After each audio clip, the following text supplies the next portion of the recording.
This is Guardian Radio, your station for up-to-the-minute news, intelligent, interactive, and engaging conversation. 96.9 FM. The views and opinions of the hosts and guests are their own and do not necessarily reflect the position of the management and staff of Guardian Network.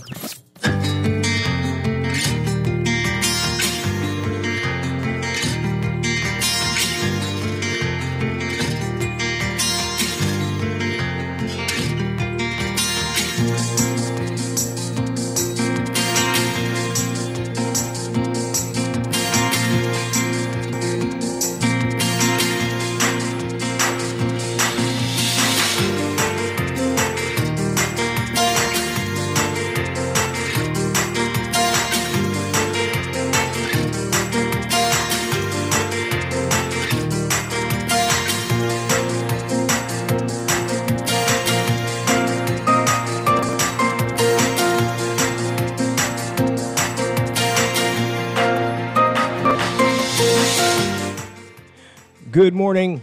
A teenager denying an alleged sex incident happened at PMH, according to the National Security Minister.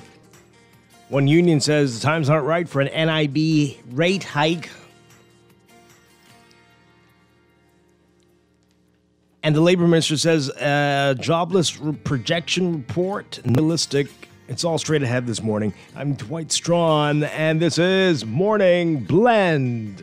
Wake up, it's a new day. Wake up, it's a new day.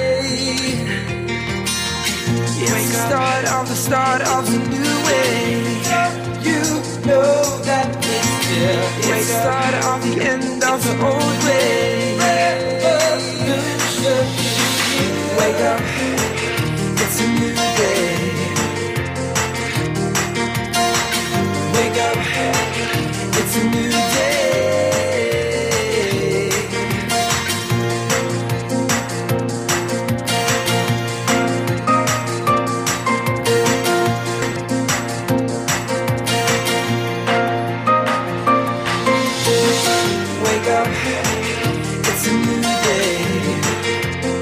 Good morning again, Bahamas. It is Wednesday, June 29th, 2022. This is Morning Blend on Guardian Radio 96.9. Again, I'm Dwight Strachan. In a moment, Chester Robards will be joining us. Also this morning, we'll get a preview of the Mixed Media Summer Art Camp at the National Art Gallery of the Bahamas. And later in Morning Blend Business, we are talking with Access Accelerator Small Business Development Center about their Family Island Development and Summer Entrepreneurship Training and Mentorship Series. A lot to talk to them about this morning. But first, it's time for the Overnight, the latest breaking news from while we're sleeping, and the top national and international headlines this morning.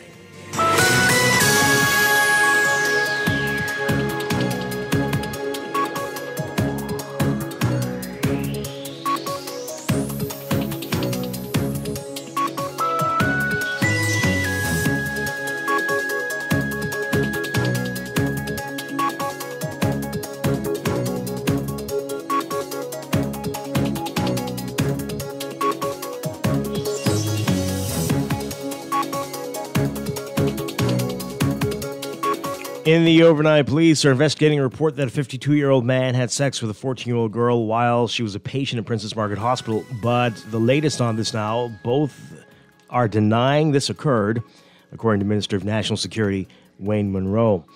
He said yesterday the police brought the girl to the hospital after her mother made a complaint about the girl having sex and that she tested positive for COVID.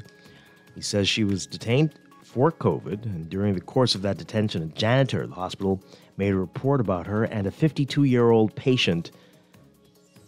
The child was discharged and the report was made, and according to Monroe, the police are investigating. The child denies what the janitor reports. And the 52-year-old also denies what the janitor reports. Police continue their investigation. Monroe's comments following social media claims that a 14-year-old girl was raped at the hospital last week. On Saturday, the Public Hospitals Authority acknowledged that an incident involving a minor allegedly took place on Friday. The PHA said the matter was referred to the police and an inquiry was underway at the hospital. A statement from the PHA saying that it remains committed to the delivery of safe, quality care for all patients, especially minors. It took a jury 30 minutes to unanimously convict Nadisha Beckford of the murder of her girlfriend. Beckford sat emotionless in the prisoner's dock as the jury foreman announced the 9-member panel's decision Tuesday afternoon. In contrast to Beckford's stoic behavior, the mother of the victim, Lakeisha Mackey, cried tears of apparent joy. At the penalty phase of the trial, which is scheduled to begin on September 6th, Beckford could face up to 60 years in prison. Beckford did not deny inflicting the stab wounds that caused Mackey's death. However, she claimed that she acted in lawful self-defense during a confrontation between the lovers in the parking lot of the Mayfair Hotel on February 20th, 2021. The jury did not accept Beckford's claim of self-defense, which would have entitled her to an acquittal. In her summation, presiding judge Renee McKay telling the jurors that they could also consider a manslaughter verdict if they accepted that Beckford was provoked. According to the prosecution, Beckford, a Jamaican who was married to a Bahamian, went to the Mayfair Hotel with a friend. Mackey, with whom she had a tumultuous relationship, lived upstairs. Beckford went to Mackey's apartment, but Mackey ordered her to leave. Her boyfriend also told Beckford to leave, and he threatened to call the police. Beckford left the apartment, but she remained on the grounds. Mackey came downstairs and once again asked Beckford to leave. Prosecution witnesses allege that she dragged Mackey and sat on her. You can read more about it in today's Nassau Guardian.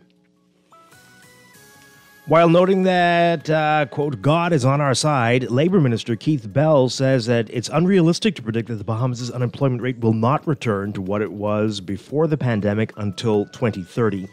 Bell's comments were in response to the latest actuarial report of the National Insurance Board, reflecting an economic assumption that the Bahamas' unemployment rate will not return to pre-pandemic levels for another 8 years.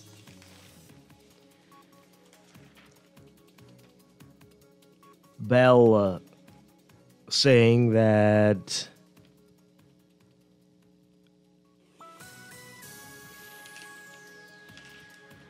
quote, with this new day government headed by the Honorable Philip Brave Davis, while we may not necessarily reach pre-pandemic numbers, I believe that we're going to be very, very close to it.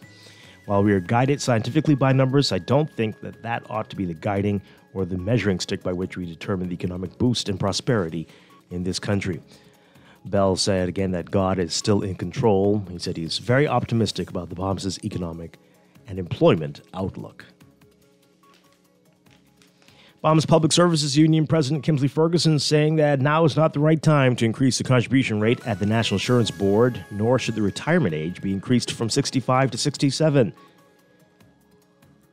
Ferguson, who was asked about the recommendations contained in the 11th actuarial review of NIB, saying, quote, we know that one of the major means by which the government is able to carry out its agenda is taxing its citizenry. At this particular time, I don't support an increase in NIB contributions. We've been challenged with Dorian. We've been challenged with COVID-19, and Bahamians are struggling. There's still some family members who are still unemployed, so no, I do not support an increase at this time. Many Bahamians still recovering from Dorian, which devastated communities in Abaco and Grand Bahama. Others reeling from, as Ferguson said, the pandemic. Asked when may be an appropriate time for an increase, Ferguson said there needs to be more of a general recovery with the economy, but also in the lives of Bahamians themselves, who've been challenged in every regard. And from Grand Bahama, a 9-year-old girl taken from her home and sexually assaulted, according to police, shortly before 6 a.m. on Monday. The father of the child went to check his daughter's bedroom and discovered that she was missing. The man reported to police that he immediately checked the inside and outside of his home, but could not locate his daughter. He then checked his surveillance camera and saw an unknown, slim, dark-skinned man who was shirtless and wearing long jeans entering his home and leaving with his daughter. Police say the control room received a report about the incident shortly before 7 a.m. As a result, according to police, officers were sent to investigate. The officers conducted a search and found the child walking in the area of South Bahamia. According to police, the girl said that the man sexually assaulted her while she was not home. Police say they later arrested a man. That man is expected to be arraigned in the magistrate's court later this week. Assistant Commissioner of Police Theophilus Cunningham, who has oversight for Grand Bahama and the Northern Bahamas, expressing concern over the incident. Overseas, NATO leaders hope to turn an urgent sense of purpose triggered by Russia's invasion of Ukraine into action at a summit today and to patch up any cracks in their unity over money and mission. The Secretary General Jens Stoltenberg saying the alliance's meeting in Madrid comes in the midst of the most serious security crisis they've faced since the Second World War. Russia's invasion of its neighbor has shattered Europe's peace and driven NATO to pour troops and weapons into Eastern Europe on a scale not seen since the Cold War. Members of the alliance have also sent billions in military and civilian aid to Ukraine. The 30 NATO leaders will hear directly from Ukrainian President Volodymyr Zelensky, who is likely to ask them to do even more when he addresses the gathering by video link. U.S. President Joe Biden, whose country provides the bulk of NATO's military power, says the summit was sent an unmistakable message that NATO is strong and united. British Prime Minister Boris Johnson, whose country does hit the target, urged the target of money for assistance, urging NATO allies to dig deep to restore deterrence and to ensure defense in the decade ahead. The war has already triggered a big increase in NATO's forces in Eastern Europe, and allies are expected to agree at the summit to boost the strength of the alliance's rapid reaction force nearly eightfold.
In sports, Team Bahamas couldn't have asked for a rougher start to the FIBA America's Under-15 Girls Central Basket Championships this week, as they are winless in 3 games, losing each one convincingly. About a week after the boys ended their version of the tournament in 4th, the Bahamas girls are also in action and hoping for better showing. They were hoping for better showing. So far, it's not to be, as they ended the round-robin section of the tournament winless in 3 games. Semifinals will be played today, and the bronze and gold medal games are scheduled for tomorrow in Puerto Rico, the same venue where the boys played the week before. Just the top 3 nations will qualify for the FIBA America's Under-16 Girls Championships in 2023. The Bahamas' first game of the tournament, they were drilled by the host nation, losing to Puerto Rico emphatically 101-20. The Bahamas never stood a chance in a one-sided affair as the more skilled Puerto Ricans raced out to a double-digit lead in the first quarter and never looked back. And it only got worse from there. Monday, the Bahamas fared better but still lost by 34 points to the Dominican Republic, falling 79-45.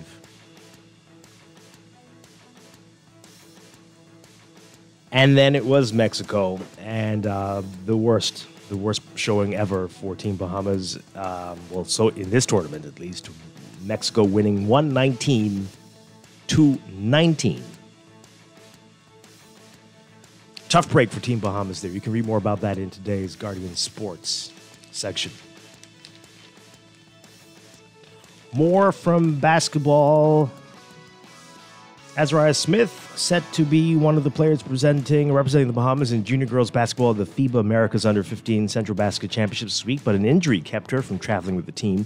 On Monday, she got the news of her life that she was one of 6 recipients of a full scholarship to IMG Academy in Florida through its inaugural Women in Sports Committee Scholarship Program. Smith just completed the 9th grade at St. Augustine's College here in Nassau. She says she was surprised with the scholarship offer and is happy for the opportunity as she continues to further her basketball career. You can read more about that in today's Guardian Sports section. From Wimbledon, Serena Williams began and ended her comeback after 364 days out of singles competition, looking very much like someone who hadn't competed in just that long. She missed shots, shook her head, rolled her eyes. In between, there were moments where Williams played very much like someone whose strokes and a will have carried her to 23 Grand Slam titles. She hit blistering serves as strokes celebrated with arms aloft. But she could not finish the job against an opponent making her Wimbledon debut, bowing out with a 7-5, 1-6, 7-6, 10-7 loss to 115th ranked Harmony Tan of France.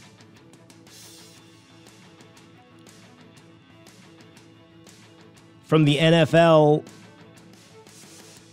the league insisting on an indefinite suspension, while Deshaun Watson's team, his legal team, arguing that there's no basis for that punishment as both sides presented their cases in front of a retired judge in Delaware Tuesday, according to two people speaking to the Associated Press who were in attendance. The hearing will continue today, and Watson is scheduled to be there for the duration, according to one person who spoke on condition of anonymity. The hearing is not public.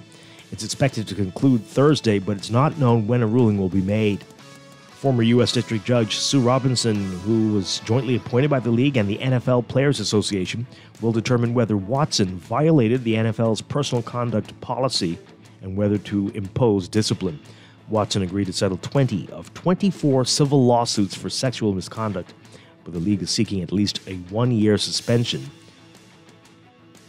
Two separate Texas grand juries declined to indict Watson on criminal complaints stemming from the allegations. And more from sources. From the NBA this time, the LA Lakers guard Russell Westbrook is exercising his option to play for $47.1 million next season, according to a person with direct knowledge of the decision. A person speaking to the Associated Press on condition of anonymity because neither Westbrook, a past NBA MVP and one of the league's top 75 all-time players, neither Westbrook nor the Lakers revealed the decision publicly. ESPN first reported Westbrook's decision, though. It certainly was not a surprise, considering Westbrook would not have commanded anywhere near $47.1 million for this coming season had he chosen to become a free agent. He'll turn 34 next season, his 15th in the NBA. Westbrook had until today to make up his mind on the option, which will make this the fifth and final season of a $207 million contract he signed with the Oklahoma City Thunder. The nine-time All-Star has been well-traveled since he was traded to Houston in 2019, then to Washington in 2020, and moved to the Lakers in 2021. That's sports, and that's the overnight. Time for your first look at weather.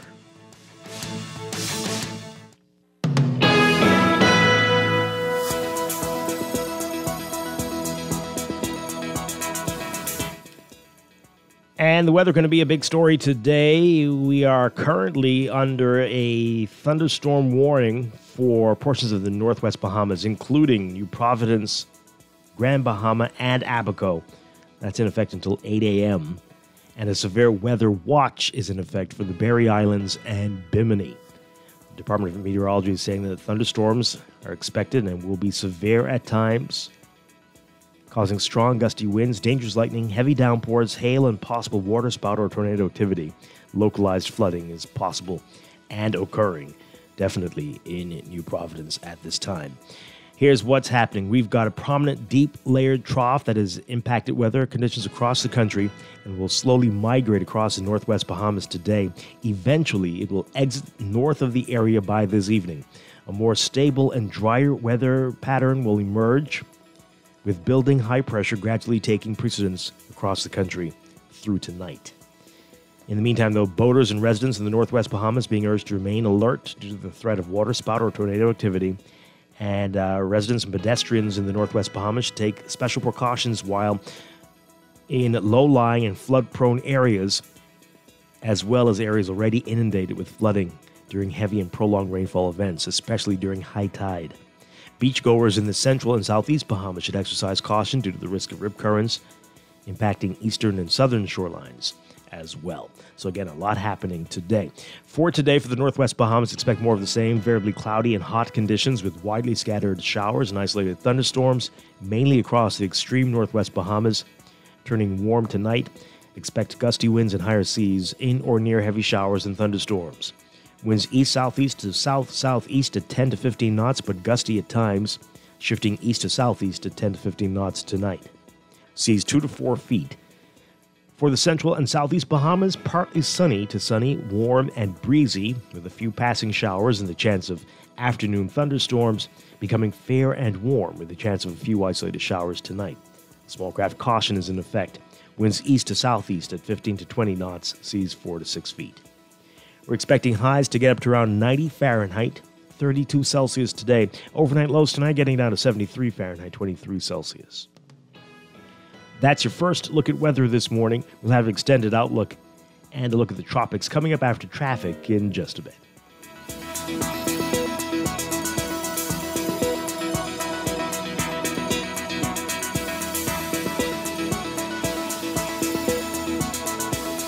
It is time for a break, but when we come back, we're discussing the day's top stories right here on Morning Blend on Guardian Radio 96.9, your home for fresh news and smart talk all day.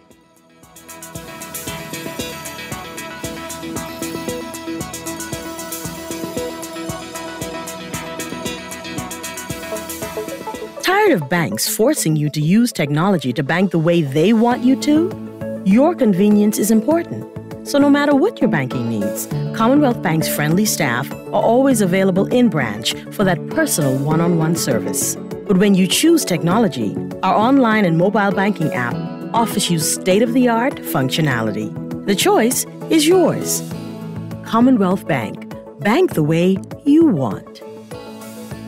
Nassau Tile is having its annual inventory sale. That's right. From June 23rd to 29th, you can save up to 25% off selected 12 by 24-inch porcelain tiles and take 20% off store-wide on all tile, thinset, grout, and mosaics. Our tile experts are ready to guide you in selecting the right tiles for your kitchen backsplash, living room, bathroom, and patio. So don't miss out. Call 322-2100 or visit our showroom at 43 Dowsville Street and save big with Nassau Tile, where the world is at your feet.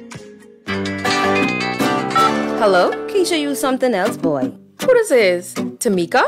You don't even remember my name? Wow, Dread. Girl, I've been so busy. You still planning your trip? Girl, and I can't wait. I right here online booking my car. You dare planning trip? You vaccinated? Girl, we had to. We ain't been nowhere since this pandemic started. Girl, and we got a 14-day vacation. Best vacation ever. Girl, are you though? Well, I know you was gonna get the vaccine because you too like travel. When y'all get your vaccine? Girl, long time. Because you got to get your first dose, wait, then get your second dose at least 2 weeks before you travel. Johnny get his vaccine and he 12. Even Grammy get hers. Child, and Grammy say she ain't get no money. But I see her hiding that under the mattress. Child, let me send my list because I know you going shopping. Keisha, don't play with me. Vaccinate today, live tomorrow. A message by PAHO WHO, Canada, and USAID. Imagine driving your dream car, doing all the things you never thought you could, like perfecting your parallel parking skills or picking up your date. Everyone loves to dream. Stop dreaming. Start driving with a brand new offer from Scotiabank. With an auto loan from Scotiabank, benefit from no payments for up to 2 months, a low interest rate up to 9 years to repay, and free insurance for the first year up to 2.5% of the loan amount. Promotion ends June 30th, 2022. Stop dreaming and start driving today with an auto loan from Scotiabank. Technology serves to make our lives better, so why not your business too? At Custom Computers, we've been maintaining our knowledge and relationships with top tech companies since 1987 and carry only the most trusted brands like Apple, Microsoft, HP, and more. No company has helped more businesses build reliable IT systems than Custom Computers. You name it, we've done it. Call 396-1101 to talk to any of our business experts. Find trust in your tech. Count on Custom Computers. $35,000? What would you do with your share of $35,000? Just spend $250 or more on any Scotiabank credit card between March 15th and June 30th for a chance to win your share of $35,000. The more you spend, the more chances you get to win. There will be 3 winners of $10,000 each and 5 winners of $1,000. It's so easy to enter. Don't miss your opportunity to win. So what would you do? Visit bs.scotiabank.com to learn more about how you can win. This is Guardian Radio 96.9 FM. Fresh news, smart talk, all day. Wake up, it's a new day. Wake up, it's a new day. It's the start of a new way. You know that it's the start of the end of the old way. Wake up, it's a new day. Wake up, it's a new day.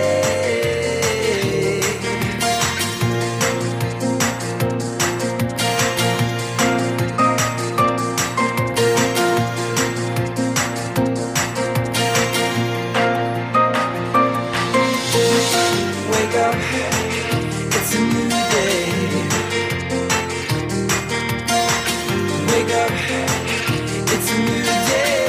Welcome back to Morning Blend here on Guardian Radio 96.9. We are streaming live on GuardianTalkRadio.com and on the Guardian Radio app for smart devices. We're also on your televisions on Cable Bahamas Channel 969 and BTC Flow Channel 612. You can tweet us at MorningBlend969 or Facebook.com/MorningBlend969. Text us 422-4796. Standard text rate supply. Once again, I'm Dwight Strachan. Joining me now, Chester Robards. Good morning. Chester Robards. How you doing? Good to see you. Yeah, good to see you as well. First time I'm seeing you since the big birthday. Yeah, since I turned 40. Wow. How's it feel to be that age? Yeah, I'm back a little bit. Already? Did it start yeah. after Sunday? Or was it happening before? A little bit before. Oh, well, then that's something else. Okay. All right. Well, welcome to the club. Although I'm not long for the club. You're kicking me out soon. Whatever. Yeah, you still got some time. Yeah, a little bit. Anyway, hope you had a good one. Yeah, it was great. Yeah. Wonderful stuff. Okay. Today we got a lot to talk about, a lot happening in the news, and we've got more weather and business. In business, we'll be talking with the AASBDC. They've got a Family Island Development Program and Summer Entrepreneurship Training and Mentorship Series. We'll get the details about that. Before that, we've got the National Art Gallery of the Bahamas, and they're going to be talking about their mixed media summer art camp. So that's all straight ahead, and we've got more of your weather, a lot happening weather-wise. Today, again, we are currently New Providence and Grand Bahama and Abaco under thunderstorm warning, severe thunderstorm warning, and Bimini and the Berry Islands under a thunderstorm watch until 8 o'clock. And it's wet out there. The streets are flooded. Yeah. It is kind of crazy. And to think there's more rain likely. Wow. All right, so that's happening, but let's talk about what else is happening in the news.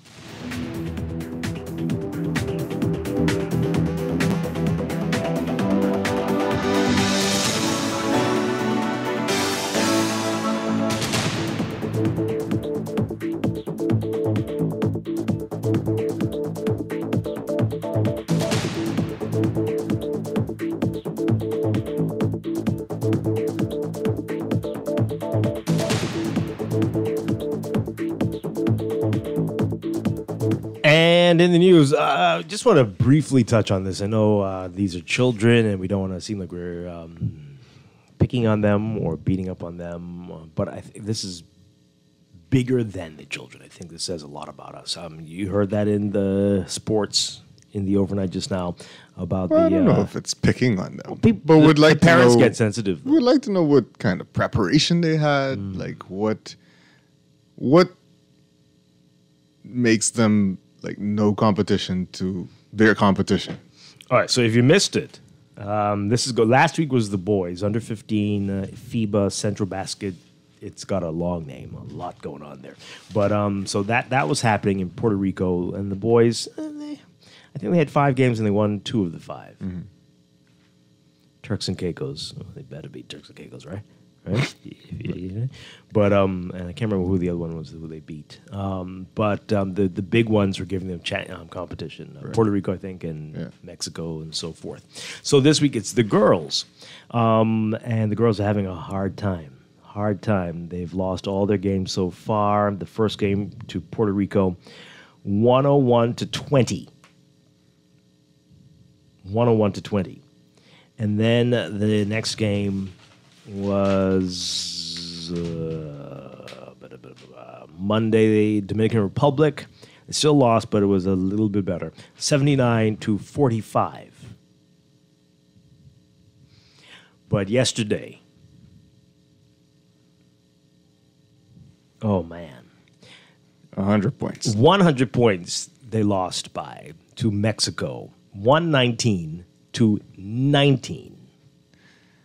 Wow. It's wow. So, what's happening? What's happening now? I'm not in this group, and I don't know if I should read this, but anyway, so there's a sporting group, and they're talking about it, and so it was sent to me. Sorry, but this person, this is really important. What this person said in this group: we have coaches telling players not to come out to national teams. We have players that need to be taught the game, who come to try it out, and players need to be developed when they come to the national program. We haven't had sports in almost 3 years, much less girls' sports.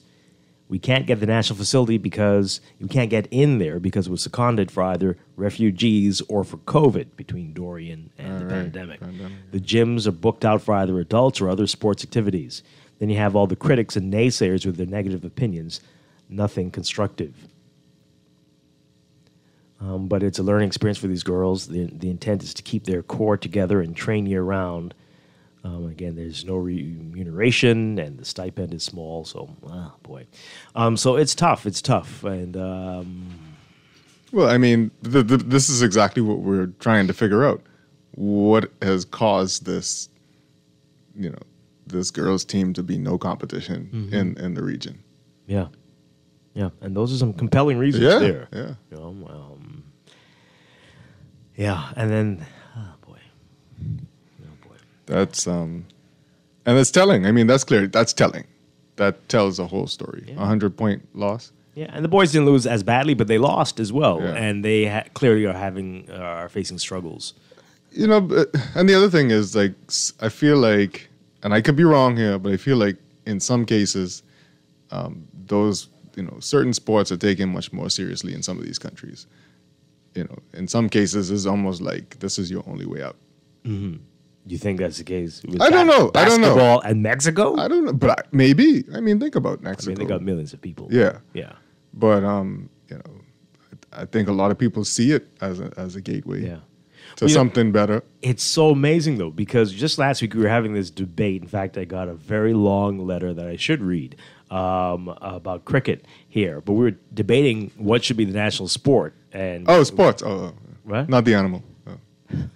Okay. That sounds like a joke I would make.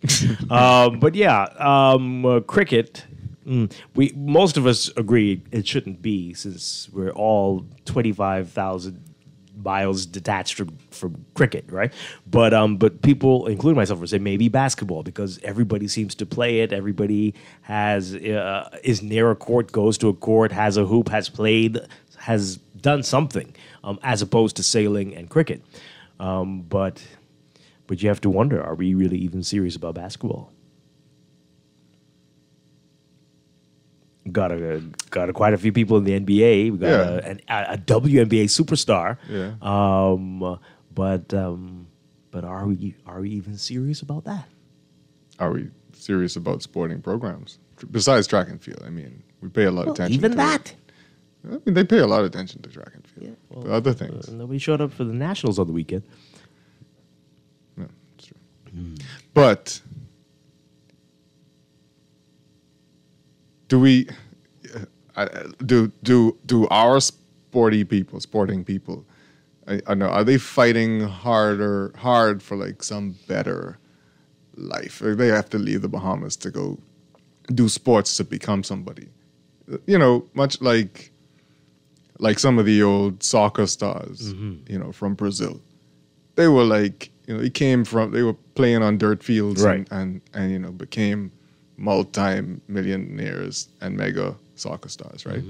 Because they needed to get up out of this area they came from. Yeah. And it was like their only way out. I don't know that that's the case for some of the girls on these other teams, but are they being pushed as if that's the case? Yeah. You know what I'm saying? Well, as you mentioned, you seem to have to get out and to really achieve your true greatness. And we see that in the sports section today. This young girl who's getting a scholarship to be in a great program. And, people are saying big things like future WNBA player and stuff like that. Right. And so do you have... she was supposed to be playing this week with the team, actually. Yeah. Oh. Yeah. So, but an injury caused her to not be able to go. Right. So do you have people... There might be people on this team saying, look, they were scrapping. They picked me up. I didn't really want to be on this team. But they needed me, so I went. Yeah. So your heart ain't in it. You don't really have a reason to be out there besides the fact that they ask you to do it and you were like, yeah, fine. Who's on the team? Yeah. What motivation do they have? Is this the thing for them? But you have to wonder why do you feel that way, right? No, why would a player feel that way? Is it because you don't see anything a future in this game? Well, that too for you. Yeah. Because look at the facilities, look at what's around, right. Look at the interest level, and so you might just be, I get a trip out of this. Exactly, and right, and so do they? Is that the team they have right now? Yeah. And is that the only type of team you will ever have when the country shows that type of interest in sports right. Unless you get sent off abroad and become a superstar right. elsewhere, right? And play for other places, other teams, other countries. Boy, oh boy, what are we doing? Let's get your reaction to it, folks. On what do you make of all of this? 323-6232, 325-4316. 325-4259. Tweet us, Facebook us, text us, 422-4796. We've got a call. Good morning, caller. You're on the air. Hi, good morning. Good morning, Chester. Good morning. Hi. One of my best about it. Dwight, I'm going to make one or two little points this morning. I can try to talk slow so more people can understand what I'm saying. And I can die saying this. Nothing will be achievable in this country until more school get out of the way. They get this country typing wrong and wrong. They want to get off the jobs, they want to go home, they get the young people time, and all these ministries, they want to go home. So I had a team, I sponsored my team a long time ago. It was a 15 team roster, but I only put 8 to 9, 10 people on team. Because if you couldn't be me playing, you couldn't make my team. You couldn't smoke, you couldn't drink, I was disciplined. You understand what I'm saying? See, we in the Bahamas, we want to take too much buddy and friendly. You don't want to take country like this, You deal with your best. When America send their team, they send their best. Other countries send their best, games. We're the only country in the world don't have a lotto. Like somebody said, this morning, my good friend, Mr. King Franklin. Where these money comes from? How much tax these people will put on us? But 67 where? Anybody who could be 60 next year, go get your early pension. The way they run this country, and all these people who ain't paying this national insurance and everything, minorities start paying, man. Go get a lotto, man. Mark these things right. Okay. Not now for this country. Yep. Okay. All right. Thank you very much. Appreciate it. Let's take this call. Good morning, caller. You're on the air. Godly day to this dark voice along with you on Chester, Dwight. Hi. We need justice, law, and order in this country.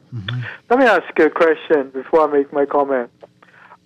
Who were the coaches in which coaches could be in with the girl, coaches the girl away? You have coached the girls away. You specifically want their names? That's what you want? Yeah. Say it again? You want their names right. Specifically? Right. I'm not sure why you do. Okay. While you make your point, I'll look for it. I'm looking in the article for the names. What are you going to say about them? Well, I agree with JJ. You shouldn't be taking athletes away to have contests if they're not ready, if they're not in shape. You see, and too much, like JJ had said. I mean, if that's all they have, that's all they have, and it is a good experience, and you Well, learn then from don't that. go, because you only going to hide them and embarrass yourself.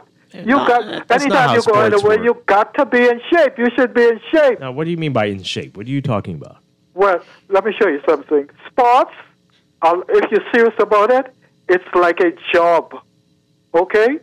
You don't do anything else. These are children. They're 15. They have school. They have other things they have to do as well. Yeah, but the thing is, you still have to teach them the right way. They are not being taught. I don't know if that's accurate or fair to say. I don't think that is. But they were just outclassed, perhaps, right? These are countries with millions of people. Right, countries with millions of people. We have a small pool here. And a lot of people think it's a waste of time, unfortunately, for us to even be talking about this right now. Like, why are y'all talking about basketball? There are bigger problems in our country, right? Because that's all we want to talk about is politics. If this were a debate competition, I'm sure the Bahamas would clean up, right? If we were talking about politics, they probably do exceptionally well. No, Yeah, but nobody would say anything about us having a conversation about how well we do in track and field. You sure? Why would they? Not as much as they would with this, but okay. Well, but yeah, I don't think we have to go. That's a little far, Raymond. I think it's a good. They're 15. They've got a lot to learn. That was a good experience. We've got a lot of work to do, and they will see that. Yes, those girls from Mexico were amazing. Did you see this? I want to learn to be like that, and that's what happens. And who knows what'll come out of this? I mean, they're about to leave high school, right? Soon. Mm-hmm. Are they doing anything related to basketball after that? Probably not. But there's talent on the team. Again, the Azaria Smith was supposed to be on the team, and she just got a big scholarship. Yeah. And so, it's teamwork. Right. Right. So it depends on a lot of other pieces coming together. But there's clearly talent on the team. Yeah. But things just weren't working right at this point. And we can learn from that, definitely. Let's get to some of your messages here. Somebody says, why send a girls' team to represent this country when they aren't competitive? Well, you don't know until you compete. Right? I don't know. No? I don't know. I don't know. Well, I mean, before you go into competition, you study your teams. You should. I don't know if they do, but you should. Well, I mean, sometimes if you wait, you'll never send anybody, right? But that's the other thing, right? Mm-hmm. And sometimes you're going to lose. That's how it is. Serena Williams doesn't stop because she is losing. You feel that you can still do something. You can go out there and keep doing it. It's true. Until you only lose. And for a long period. Anyway, the texter goes on to say... Are you talking about the Dolphins? Okay. Oh, boy. That was... And look, they aren't stopping. That's true. They aren't stopping at all. That's true. Now, you were asking off air if there's a mercy rule when you lose it by 80 points. Right. Something like, right? If this is 100, can you say, we give uncle, right? Like, can you do that? I mean, come on. By the fourth quarter, you might know you ain't catching By the third quarter. But, boy, I mean, I applaud them for keep going. Things can happen. As Keith Bell says about the jobs report, God is on our side. Yep. And so who knows what miracles can be pulled out of the fourth quarter. Anyway, the texter says, why send a girls' team to represent this country when they aren't competitive? I'm not down with that. When you go to a tournament, you need to be ready to compete. These young ladies need to play in a lot of local basketball before traveling. Play who? The boys' team? Well, I mean, yeah. What are you suggesting? Who are they going to play? Where are they going to play? As you heard from that person who, right now in that group, they haven't been able to get in the Kendall G.L. Isaacs gym. The other gyms are busy. Where are they going to do this? People were barely in school. This right? Yeah. So when do you practice? When do you do all these things with the environment we had here in the country? It's tough. This person says here, this person's trying to provoke us. Cricket for the national sport.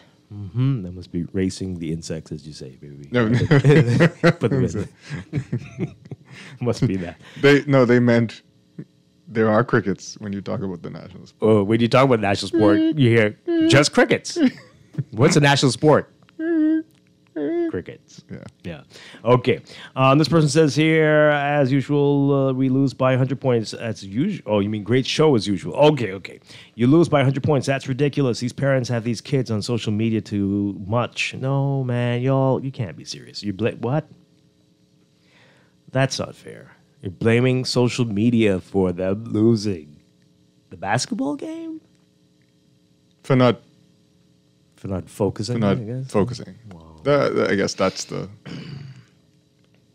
We blame social media for kids losing focus. See, this is exactly what we're talking about right here. You think I would let Mexico beat me? Get real. See what you're trying to say. You don't know what's going on there. The boys team with Mexico did very well as well. Mexico might be serious about these things. Yeah. You all have these stereotypes about these folks, and they will prove you wrong. Mexico ain't just avocados and cartels. Don't do it, Chester. You're going down the road. You're doing the same thing we said not to do. I'm just trying to. At least you didn't say tacos. I'm just trying to wise you almost did. No, tacos is American. Oh, boy. With those scores, it really doesn't sound like they should have gone to the competition. These are lessons that you learn from.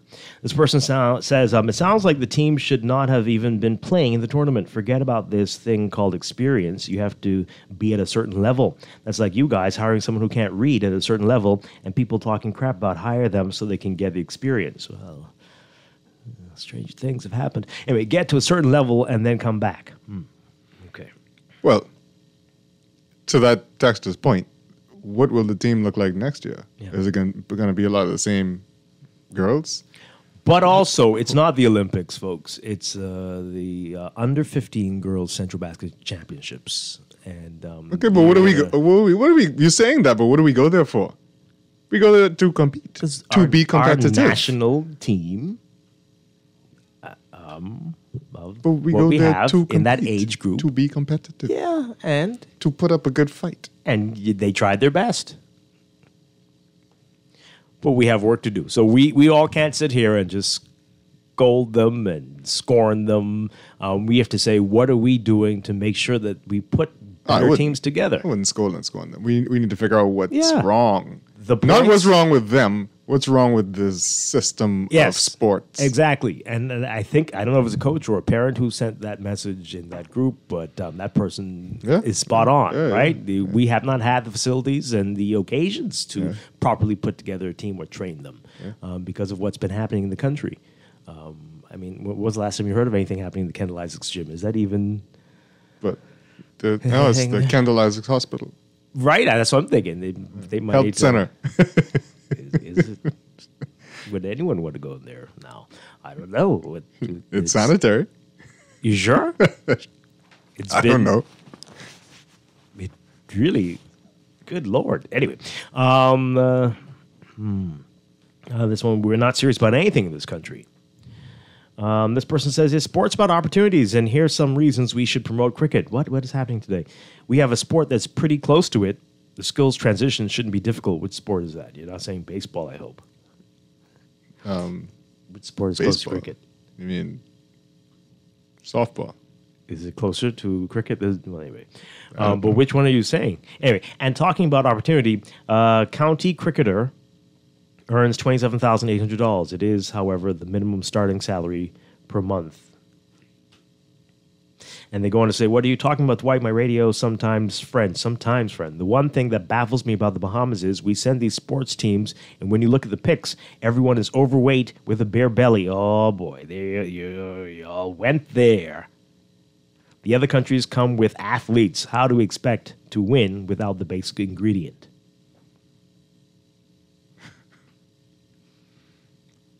Well, they have a point. there is a lot of conditioning to be done to be a great athlete. Are we doing the conditioning?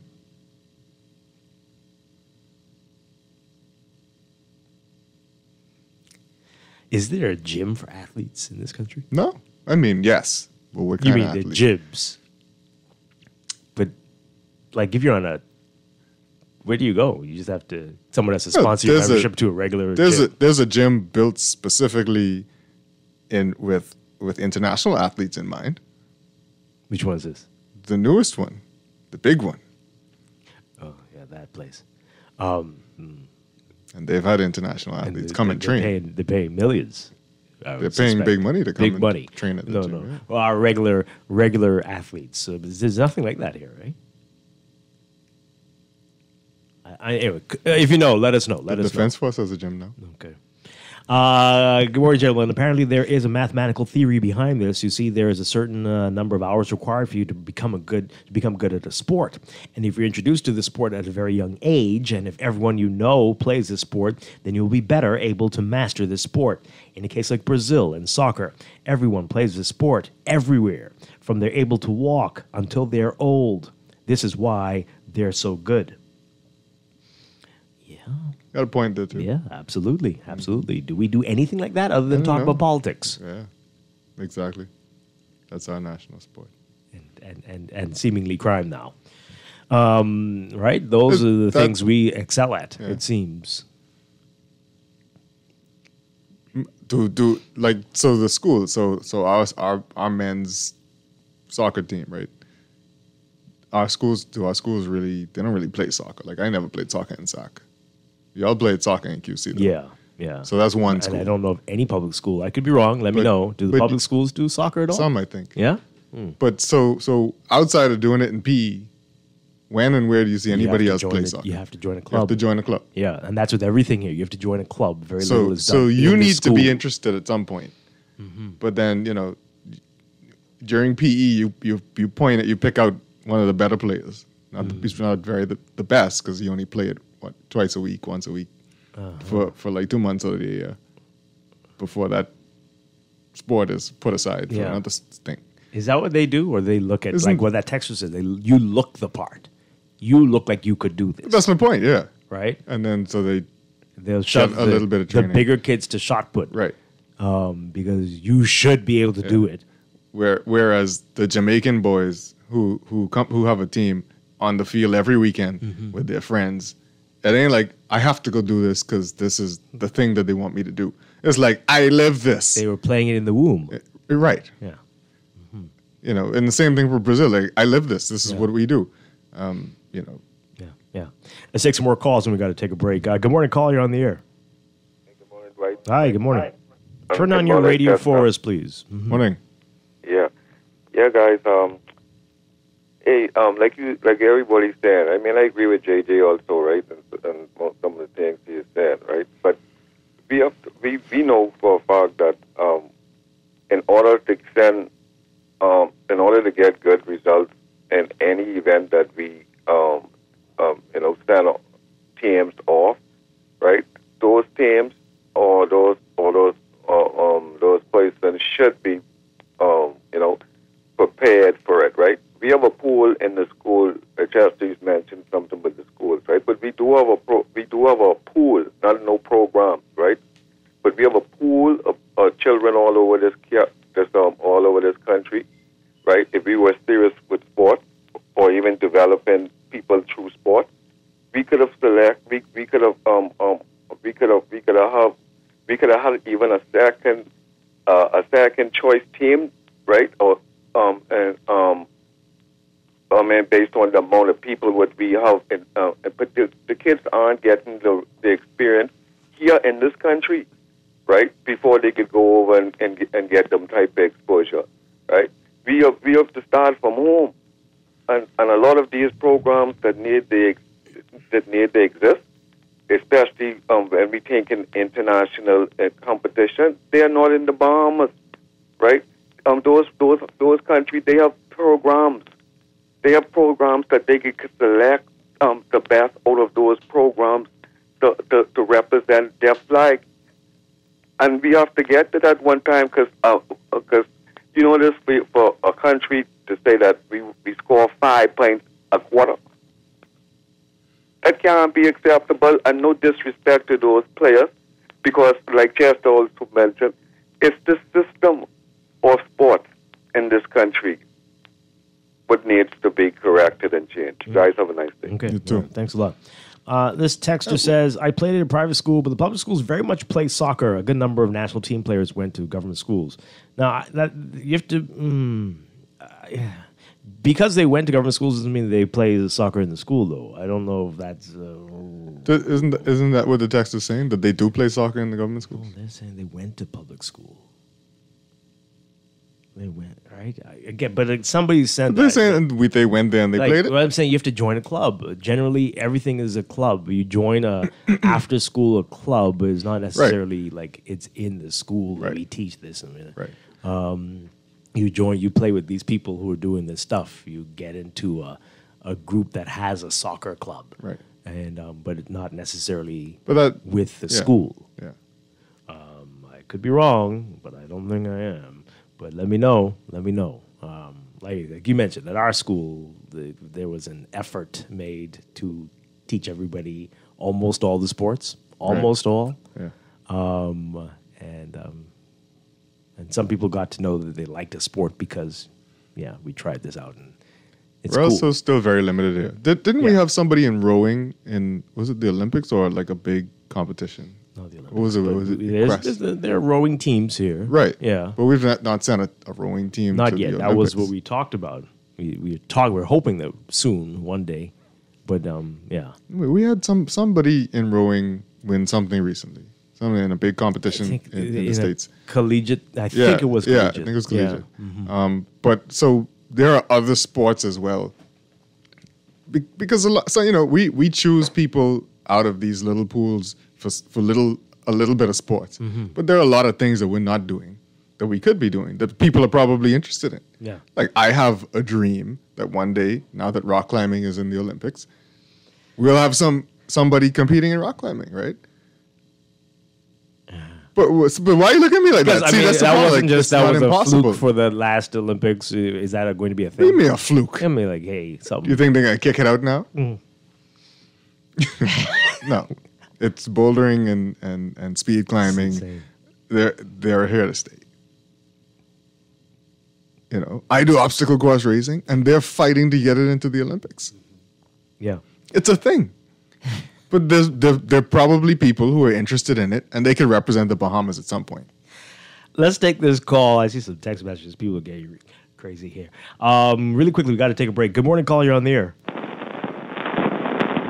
right, that line is still challenged there. Let's take the other one. Good morning, caller. You're on the air. Good morning. Hi.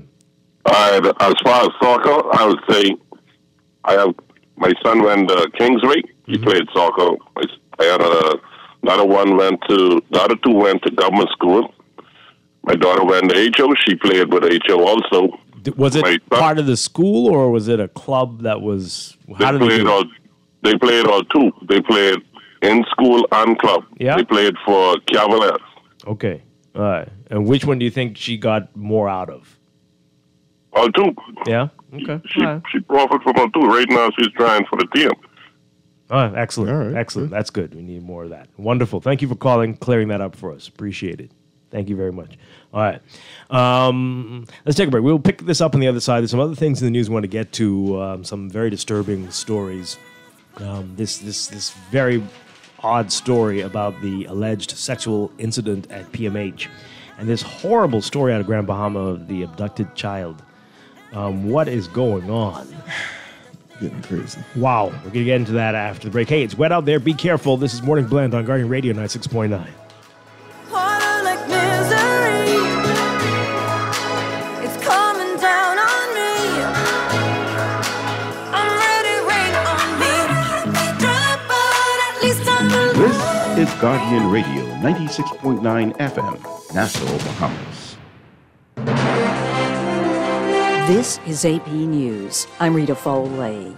Former President Trump calls her bad news and a total phony. The former White House aide who told the House January 6th committee that Donald Trump was angry and defiant that day. Cassidy Hutchinson was at the Ellipse when the president was set to address backers, whom he had been told were armed. He didn't care, ordering the Secret Service to remove metal detectors and, quote, let my people in. They're not here to hurt me. Take the effing mags away. After the speech, the president wanted to go to the Capitol. When lead Secret Service agent Robert Engel refused, Hutchinson says a White House official told her the president lunged for his limo's steering wheel.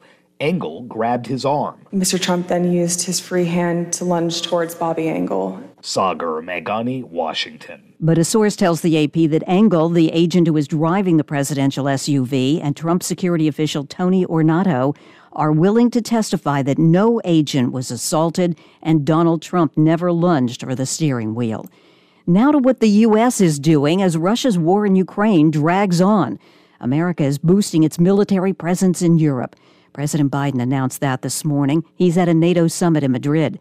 The AP's Ben Thomas. Biden says the U.S. is establishing a permanent headquarters in Poland, sending 2 additional F-35 fighter jet squadrons to the U.K., and will send more air defense and other capabilities to Germany and Italy. The U.S. is also beefing up military assets in Romania and the Baltic region. Authorities in San Antonio are having trouble identifying some of the 51 migrants found dead in that sweltering tractor trailer.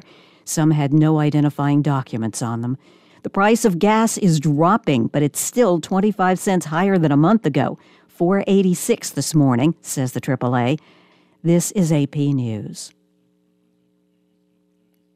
Now to Ohio. A massive Intel Corporation semiconductor operation being called the Silicon Heartland is a boon for Ohio, but displaced residents have mixed feelings. In his State of the Union address, President Joe Biden applauded a decision by Intel Corporation to build a $20 billion semiconductor operation east of Columbus on 1,000 empty acres of land. 85-year-old Tressie Corsi of Johnstown says that was painful to hear. I cried.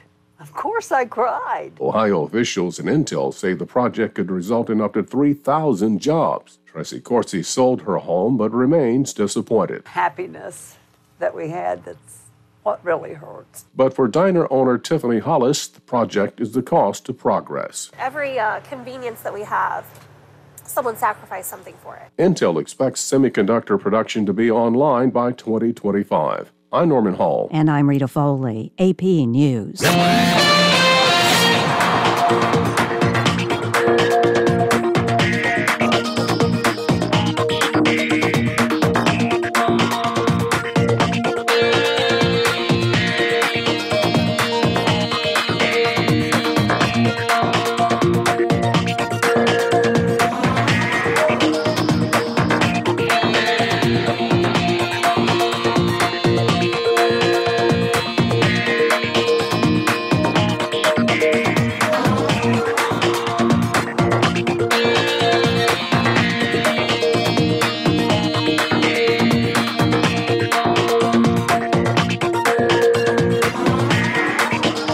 It is time for your first look at traffic for this morning, brought to you by RBC. You remember, for all of life's journeys, there's one Visa Classic credit card. The streets are very wet this morning, folks, and many are flooded, so keep that in mind as you make your way about, and you're definitely going to want to avoid areas like Village Road where work's going on, and some portions are closed, especially near Montague. Not going to be pleasant for you as a commute. Elsewhere, we've got heavy traffic on Independence Drive. That's because Independence Drive is flooded, and it's bad. And so you're going to be moving very slowly there, and that's extending now between the two roundabouts, between Blue Hill Road and East Street, East-West Highway roundabout. And if you can avoid Independence Drive, you might really want to do so. We've got some heavy traffic on Blue Hill as well, coming over that hill just north of Soldier Road. And elsewhere, flooding-related traffic. So that's a lot of what we're seeing this morning. Shirley Street's busy for you on the way to Mackey Street. That's westbound on Mackey Street. And downtown, seeing some heavy traffic on Bay Street this morning. That's what we're looking at this hour. That's your real-time traffic and your Morning Glen Traffic Alert, brought to you by RBC. Experience cashless purchasing power and chip and pin security with your RBC Visa Classic credit card.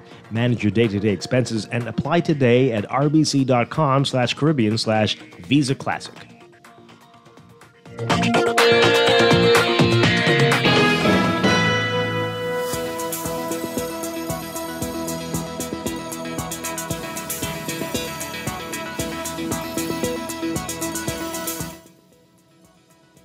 Time for another check of your weather for today, brought to you by BTC. We've got a thunderstorm warning that's in effect until 8 a.m. It may be extended. We'll let you know after the 8 o'clock news, but that's in effect for New Providence, Grand Bahama, and Abaco.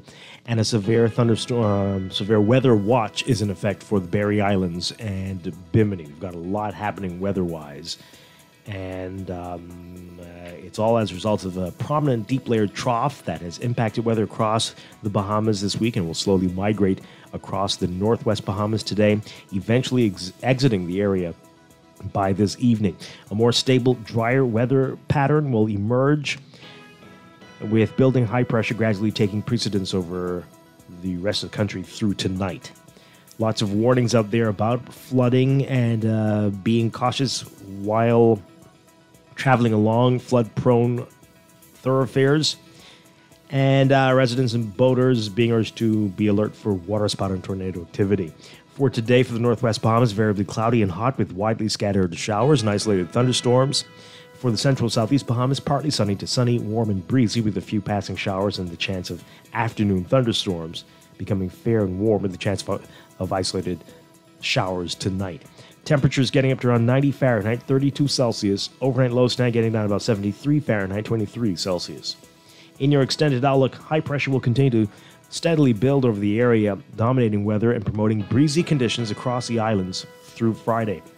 So for Thursday, partly sunny to sunny, hot with isolated showers and thunderstorms. Friday, mostly sunny, warm and breezy with a few isolated showers and afternoon thunderstorms. That's your morning blend weather check. We'll have your look at the tropics coming up in our 8 o'clock weather check after the news. This weather check brought to you by BTC. Are you a BTC postpaid customer? Postpaid customers get a free device when renewing any postpaid contract. Visit any BTC location to renew your postpaid contract and get your free device today.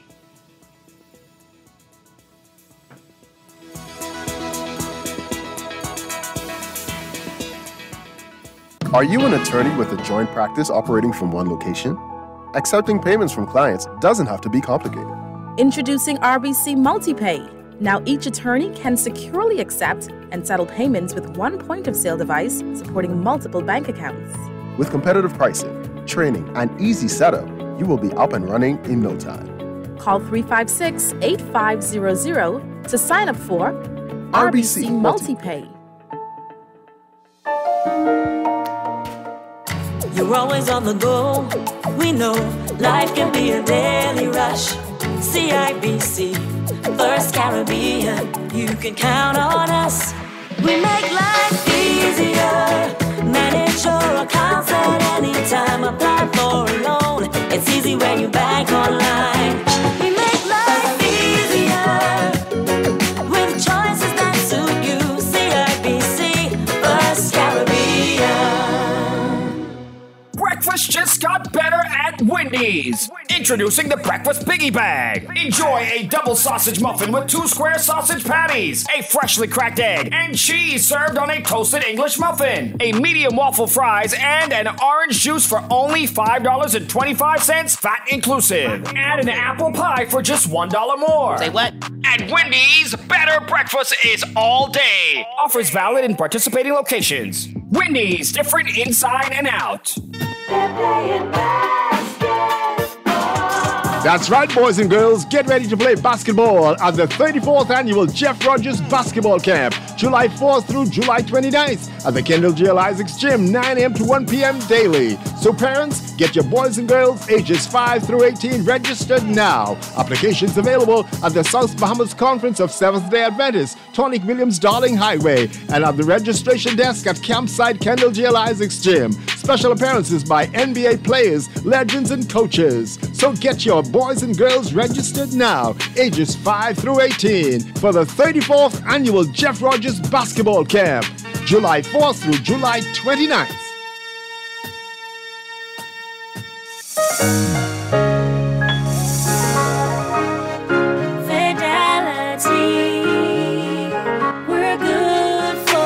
We know how important collecting your money can be to the success of your business. Start your relationship with Fidelity today so that we can show you the many options available to you with our merchant services. From click and pay options online to merchant terminals and e-commerce options. We're here to help your business succeed. For more details, speak to one of our business development officers at 356-7764 in Nassau or 352-6676 in Freeport. Visit our website at fidelitygroup.com or visit any of our branches.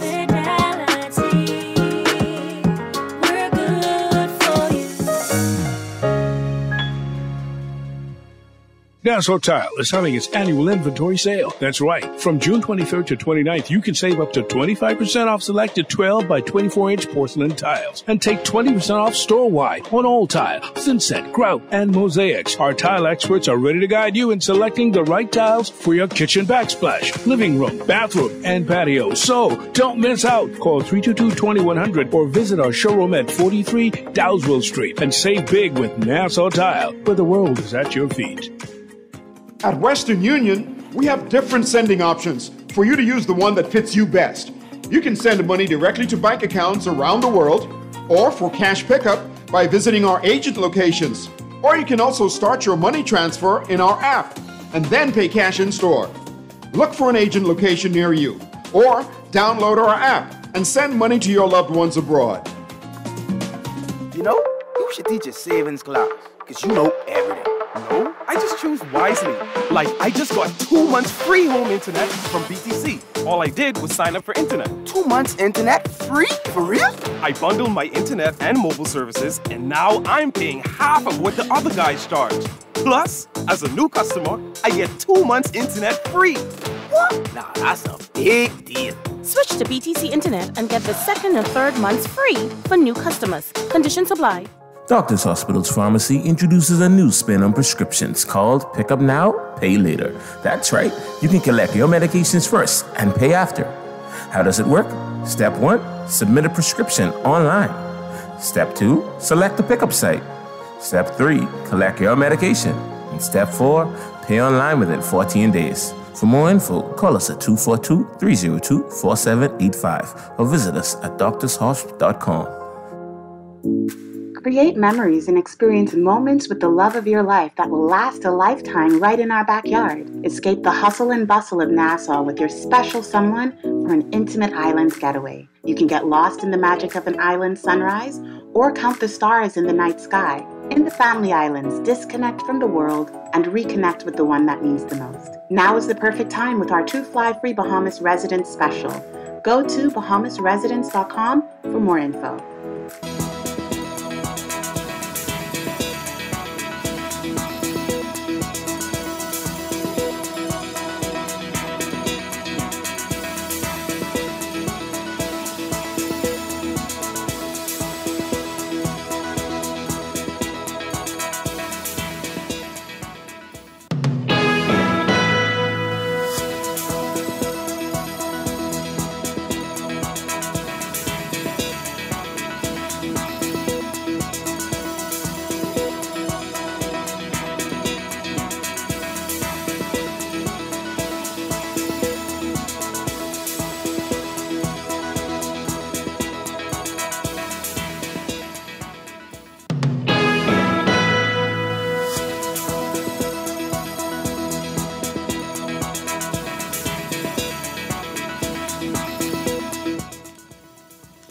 Welcome back to Morning Blend here on Guardian Radio 96.9. We're streaming live on GuardianTalkRadio.com and on the Guardian Radio app for smart devices. We're also on your televisions, on Cable Bahamas Channel 969 and BTC Float Channel 612. You can tweet us at morningblend969 or facebook.com/morningblend969. Text us 422-4796. And now at 8:19, time for another check of your weather for today, brought to you by Bahamas First Insurance. That severe thunderstorm warning has been extended now till 10 a.m. That's a thunderstorm warning in effect for New Providence and Abaco.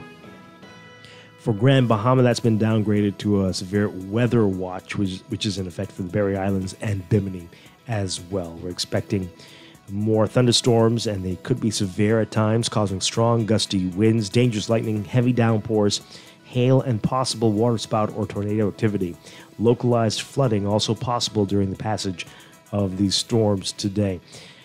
Again, that's in effect until 10 a.m. this morning. We're seeing a lot happening with our weather. It's all as a result of a prominent deep layered trough that has impacted weather across the country and will slowly migrate across the northwest Bahamas, eventually exiting north of the area by this evening. Then a more stable and drier weather pattern will emerge, and that's going to build, gradually taking precedence across the country through beginning tonight. Boaters and residents in the northwest Bahamas being urged to remain alert due to the threat of waterspout and tornado activity. And residents and pedestrians in the northwestern Bahamas should take precautions while driving and walking along low-lying and flood-prone areas, as well as areas already inundated with flooding during heavy and prolonged rainfall events, especially during high tide. Beachgoers in the central and southeast Bahamas should exercise caution due to the risk of rip currents impacting eastern and southern shorelines. For the northwest Bahamas today, we're looking at variably hot and cloudy conditions with widely scattered showers and isolated thunderstorms, mainly across the extreme northwest Bahamas, turning warm tonight. Gusty winds and higher seas in or near heavy showers and thunderstorms expected. For the central and southeast Bahamas, partly sunny to sunny, warm, and breezy, with a few passing showers and the chance of afternoon thunderstorms, becoming fair and warm with the chance of a few isolated showers tonight. Smallcraft caution in effect. Temperatures getting up to around 90 Fahrenheit, 32 Celsius. Overnight lows tonight getting down to about 73 Fahrenheit, 23 Celsius. In your extended outlook, high pressure will continue to steadily build over the country, dominating weather and promoting breezy conditions across the islands through Friday. So for tomorrow, Thursday, partly sunny to sunny and hot with isolated showers and thunderstorms. Friday, mostly sunny, warm and breezy with a few isolated showers and afternoon thunderstorms. In the tropics, a lot happening. We are watching potential tropical cyclone 2. And the latest on that, as of 5 o'clock this morning, the disturbance was about 200 miles east-southeast of Curacao. It's speeding westwards across the southern Caribbean Sea. The system is moving quickly toward the west, near 30 miles per hour, and a westward or west-northwestward motion is expected through Thursday. On the forecast track, the system will pass near the southern Caribbean Sea and the northern coast of Venezuela today, and near Colombia by early Thursday, and over the southwestern Caribbean Sea on Friday. Maximum sustained winds are near 40 miles per hour. Some strengthening is forecast in the next few days, and the system could become Tropical Storm Bonnie.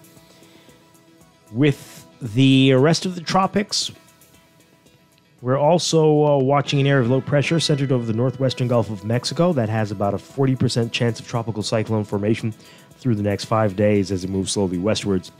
And right behind potential tropical cyclone 2, there's a tropical wave over the central tropical Atlantic. It has about a 30% chance of tropical cyclone formation through the next 5 days as that system continues to move westwards. So, again, a lot happening weather-wise, but that is your Morning Blend weather check, brought to you by Bahamas First Insurance. Still the first and only insurance company, local insurance company and agency network that lets you buy car and home insurance 100% online. Try it at bahamasfirst.com.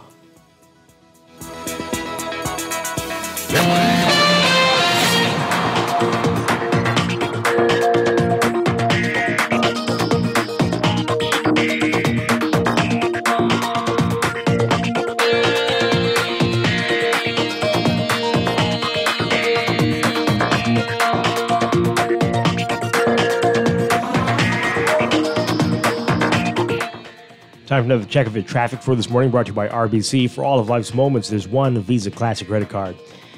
And in your real-time traffic, we're seeing a lot of traffic related to flooding on the streets. Independence Drive, your hotspot this morning. Heavy traffic.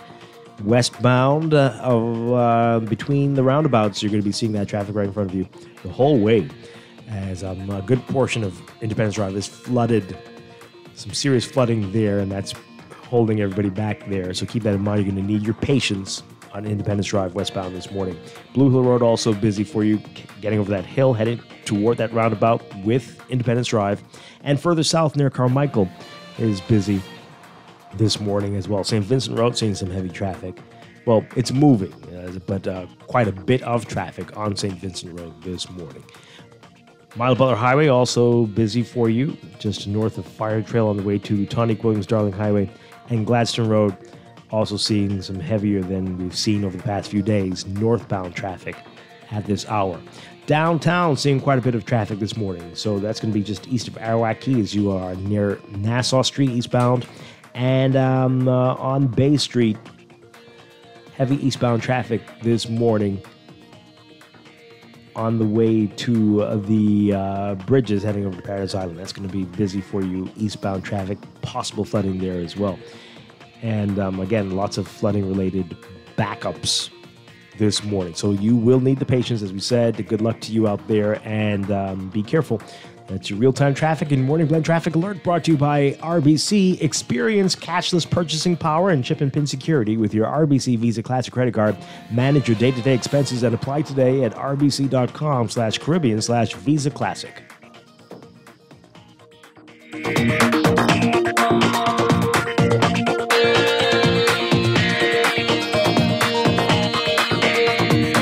You're always on the go. We know life can be a daily rush. CIBC, First Caribbean, you can count on us. We make life easier.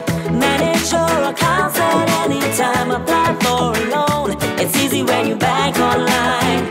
We make life easier with choices that suit you. CIBC, First Caribbean.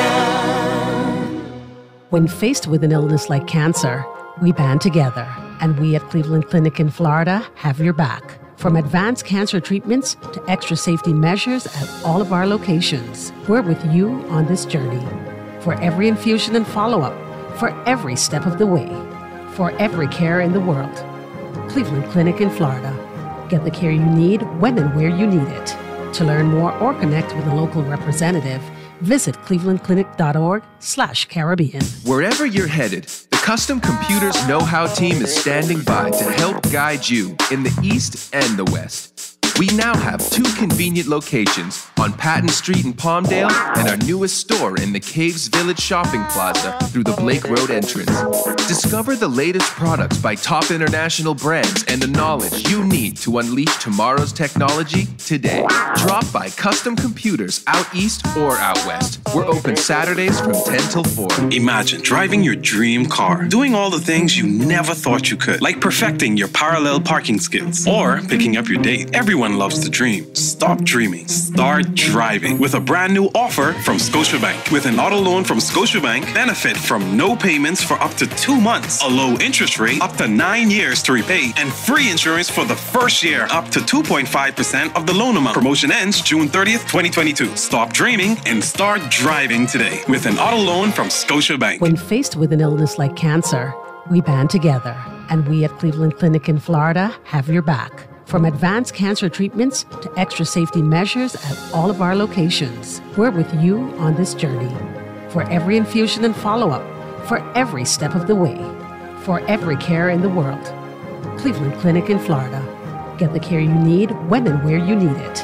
To learn more or connect with a local representative, visit clevelandclinic.org/Caribbean.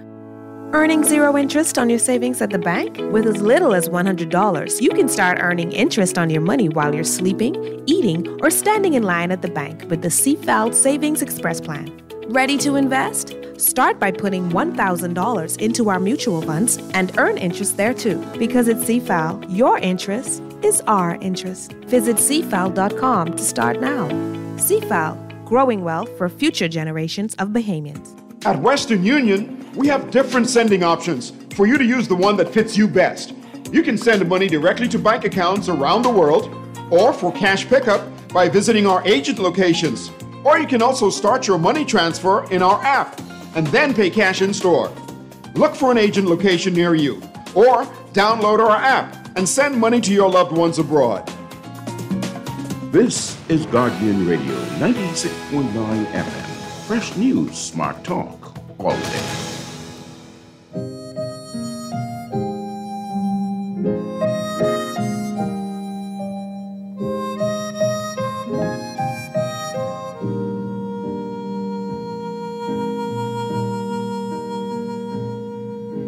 Talking to myself and feeling old. Sometimes I'd like to quit. Nothing ever seems to fit. Hanging around, nothing to do but frown. Rainy days and Mondays always get me down.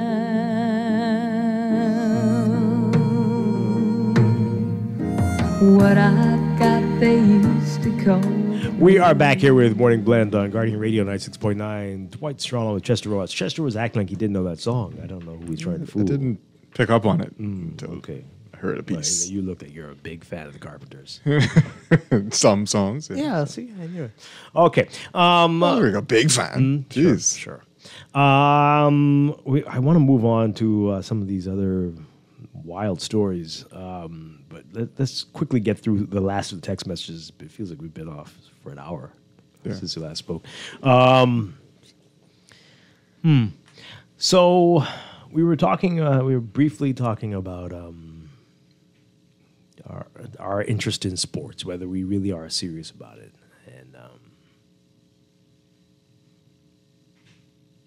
and sometimes we have to wonder. We have to wonder. But anyway. But a couple of these messages here. This text, where is this one coming from? So Brave blames the courts. This is back to the crime issue. Brave blames the courts. Courts blame the jury. Jury blames the parents. Parents blame the media and culture. No one wants to take responsibility for the murders and collapse of society and social order. People out there are angry. You see it how they drive in customer service. So folks, stick to yourself and avoid conflict. Assume that everyone has a gun. It's a very bleak text, but hey, okay. This person says here, traffic is bad at Iraqi because they turned the traffic light back on Nassau Street. It's been on for 2 years, and traffic has been moving slowly. Not just that, but they have 2 traffic lights. The one by I saw that one by Margaritaville is on too. What's that all about? Are you supposed to stop there? Is it? What is that? Oh, it's not a suggestion. I'm like, wait, is it this turns a thing? red. I mean, it looked like it's pedestrian related. Is it or No, is well, it? I thought it was only related to cars coming out of Margaritaville, and that if they hit a pressure plate, yeah, maybe the light will change, and it'll never change unless there's a car coming out of there. I don't know that that's the case. No, I was there the other day, and there were no cars, but there was a pedestrian. And as soon as he got across, then it turned green. So I'm like, wait, so this is, what is it? That was okay. But so it seems to be a problem again. Yeah. Well, I mean, I think it is a dangerous junction. And It is, I it don't is. know if it can be off, but It is. it didn't work properly when it was on. That Nassau Street side needs lines. It needs and, all the sides and need lots of things. And maybe a turnoff for people heading west if they can have a lane. I don't think They need a lane for for heading right. No, I think they do. They do? They need Have a lane space? for heading to know where to stop in Yeah. the road to go to take a right to go east. Yeah. Because people just people fly are into the speeding. middle of the intersection. Right. It's very dangerous. Yeah. So I don't think it can stay off. It's not going to be safe. But the way it was before It isn't going to work. It could give Nassau Street a longer red light than Bay Street.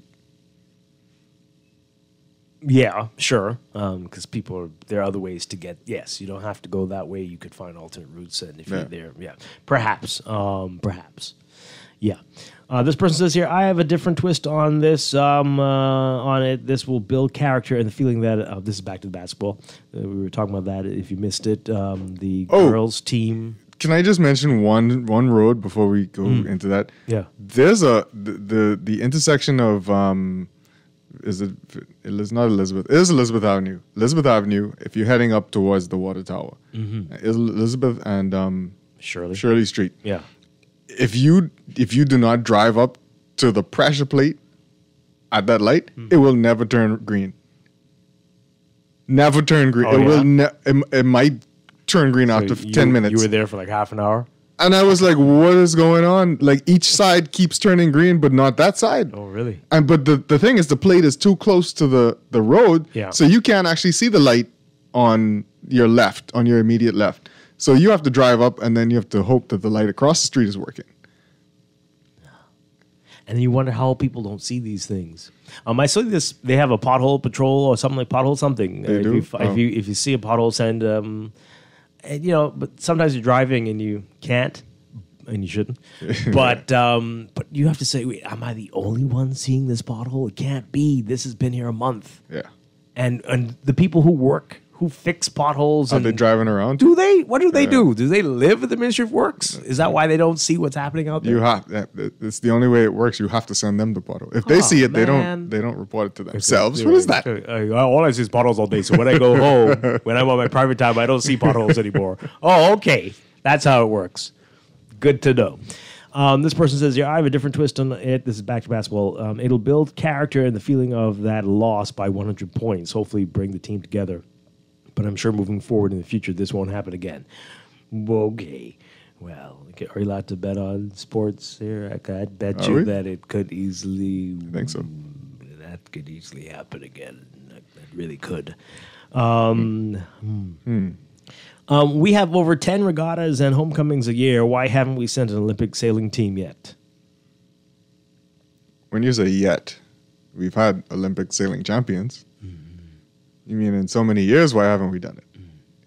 Is that back in the Olympics, sailing? Do they do that anymore? Don't they? They don't? I'm not sure. Maybe rock climbing replaced it. They have a beer drinking competition at the Olympics. That might be coming up next. Gold. I mean, if they could have rock climbing, they might as well. Well, what are you trying to say? What are you trying to say? We could have two teams. You a hater. Gold, silver, gold, bronze. You could win them. You could sweep it. Why are you hating on rock climbing, Dwight? Why? This person says here, it sounds like the team should have not been playing. They read that one. It's like you are trying to go to a weightlifting competition and you know that they be squatting in the 400-pound range, but your max squat is only 200 pounds. Where were you going? And you're only fooling yourself to tell you that you can compete. The only person and who's fooling you telling you that you can compete? Only your mother, something like that. Okay, that's what I say. Go out there and do your best. We're being a little hard on the kids, but I do think... I don't know if we're being hard on the kids. You mentioned earlier, it's a system. We just aren't creating the system that's going to encourage them to be their best. And that's a problem. Or maybe they didn't train enough. This person says here, I tip my hat off to the young people who played for the team. They did better than all the critics who didn't have the blank to show up or assist the team. Okay. I was too old. I would have gone.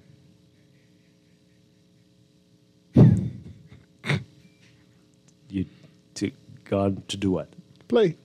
For the under 15 girls team? Yeah. Okay. I was the wrong gender too. Yes, I think that's the main point there. I think they're saying the entire New Providence is one big pothole. Boy. What?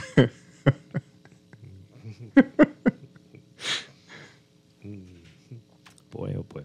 And this one says we should make everyone retake the driving test every so often because bad driving here is second to none. Well, okay. Well, that's unfortunate. All right. Wow. Let's do this really quickly. We have to take a break in a few minutes, but I just wanted to talk about this these two stories so disturbing in the papers today. The 9-year-old girl who was abducted in Grand Bahama, our Jasper Ward writing about it. A 9-year-old girl was taken from her home in Grand Bahama and sexually assaulted, according to police. Shortly before 6 a.m. on Monday, the father of the child went to check his daughter's bedroom and discovered that she was missing. Police say that the man reported to them that he immediately checked the inside and outside of his home but could not locate his daughter. He then checked his surveillance camera and saw an unknown, slim, dark-skinned man who was shirtless and wearing long jeans entering the home and leaving with his daughter. Police say that the control room received a report about the incident shortly before 7 a.m. As a result, according to police, officers were sent to investigate. The officers conducted a search and found the child walking in the area of South Bahamia. According to police, the girls say that the man sexually assaulted her while she was not home. Police say a man was later arrested, and that man is expected to be arraigned in the magistrate's court this week. The police are expressing concern over the matter, of course. The Assistant Commissioner of Police, Theophilus Cunningham, saying, quote, "We are very concerned. We do our endeavor best to ensure that proper investigations are carried out. Where the evidence substantiates the allegations, then we will place these individuals before the courts where necessary." Cunningham says there's no indication of a trend of kidnapping and sexual assault of children on the island, though. That's crazy. That is very disturbing. Very, very sad. Wow. And this is on the heels of a rape, I think, a couple of weeks ago, of an adult a few weeks ago, but just very sad. Yeah. So that's horrible. And then there is this. This is a mystery now. Is it a mystery or just perplexing? Perplexing. This incident that there were reports going around over the weekend about this, and PHA, the Public Hospitals Authority, issued a statement about it, about an incident at PMH.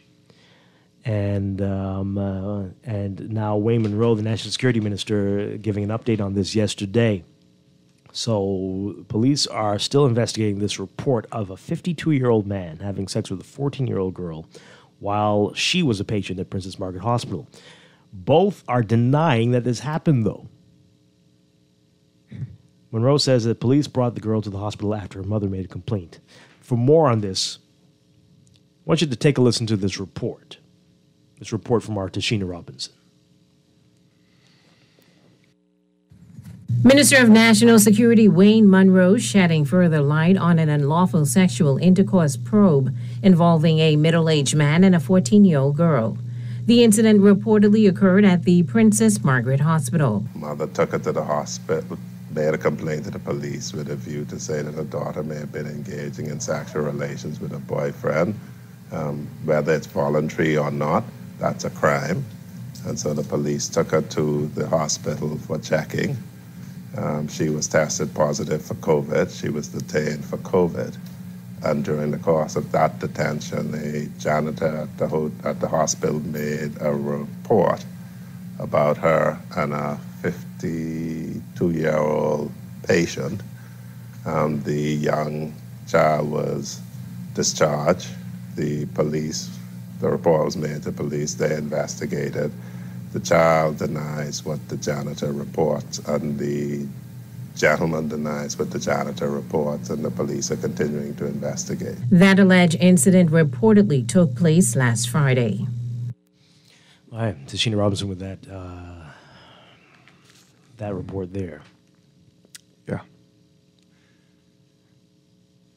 Crazy.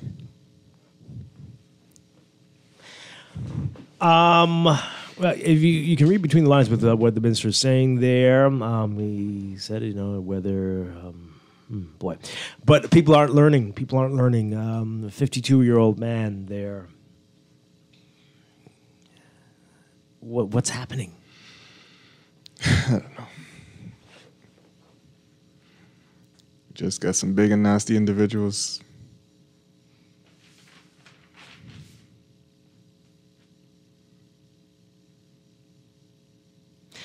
Very disturbing, folks. Very disturbing. And we're going to continue to see issues like this, it sounds like. Boy.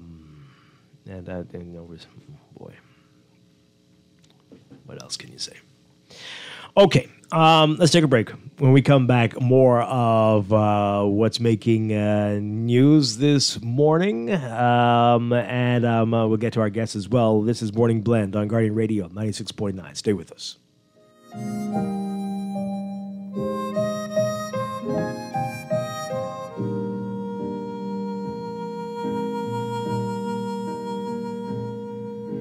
Talking to myself and feeling old.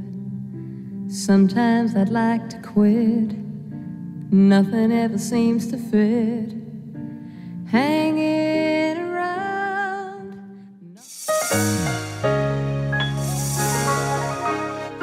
Fidelity, we're good for you.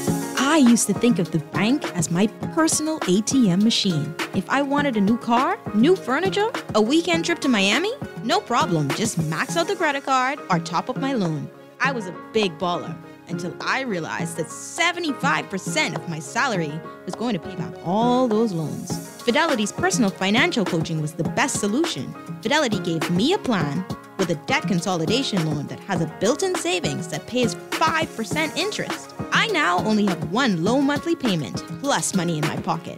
Give Fidelity Bank a call at 356-7764 in Nassau or 352-6676 in Freeport. Visit any of Fidelity's locations or visit a website at fidelitygroup.com.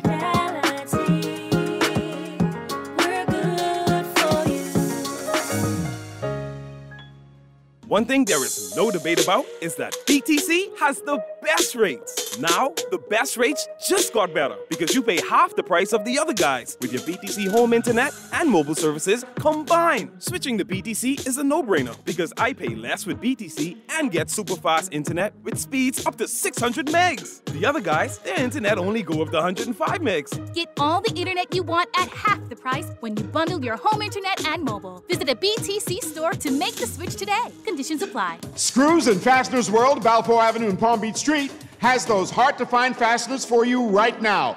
You can find stainless steel regular hex, carriage bolts, galvanized bolts, threaded rods, nails, self-tap screws, sex bolts, anchor bolts, turnbuckles, masonry tools, hand tools, and weed whacker strings. Check out the rope selection and car body fasteners, too. Special orders are welcome. It's your #1 fastener store. Screws and Fasteners World, Balfour Avenue and Palm Beach Streets. Call 326-1976. Are you an attorney with a joint practice operating from one location? Accepting payments from clients doesn't have to be complicated. Introducing RBC MultiPay. Now each attorney can securely accept and settle payments with one point-of-sale device supporting multiple bank accounts. With competitive pricing, training, and easy setup, you will be up and running in no time. Call 356-8500 to sign up for RBC MultiPay. This is Guardian Radio 96.9 FM. Fresh news, smart talk, all day. Get me down.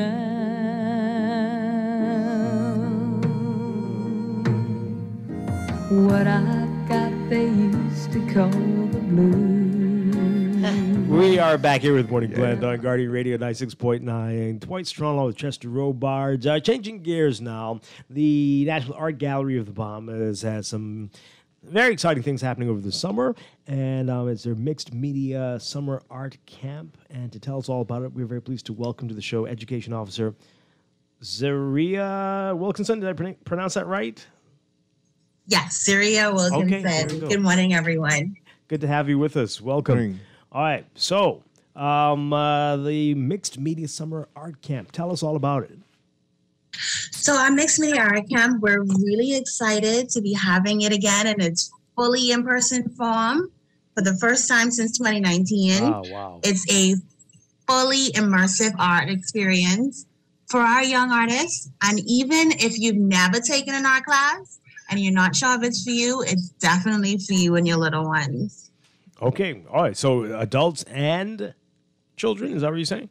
Just children. Oh, okay. But the camp goes up to age 17. All right. So we do have high school kids who are interested and want to call for themselves. They think they're adults. Yeah. Yes, I'm sure. All right. So tell us, do you need to have any art experience? Do you need to be good at it?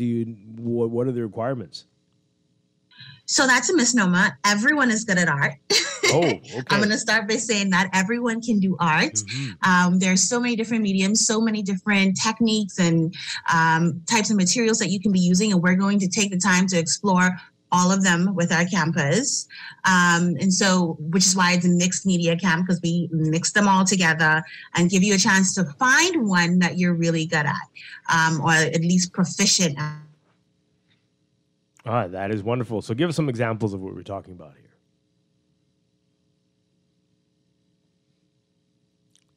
Did we lose Zaria? Uh-oh. Did we? Yeah. There was a dip. Yeah. Did you see that? Are we even on air? Yes, we're still on air. But we lost, oh boy. So is that a power outage somewhere? Must be the weather. Yeah, it's some serious weather out there. We're going to try to reconnect with her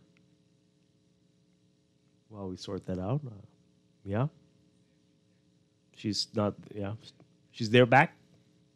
She's back. Okay, so. We can't hear her. Zaria, is she muted? I hear her out there. She's off. Okay, so we're trying to reconnect with her. Oh boy. Okay, well, this is the type of day we're gonna have, folks. Yeah. It is rough out there, and if you're lucky enough to still be able to work from home, today would be the day to do it. It's going to be a challenging one today, and we're expecting this to continue for a little bit. All right, you want to take a little break and then come back? Let's see if we can get her back. Let's take a quick break and be back. This is Morning Blend on Guardian Radio 96.9, live radio, folks. Stay with us. We'll be right back.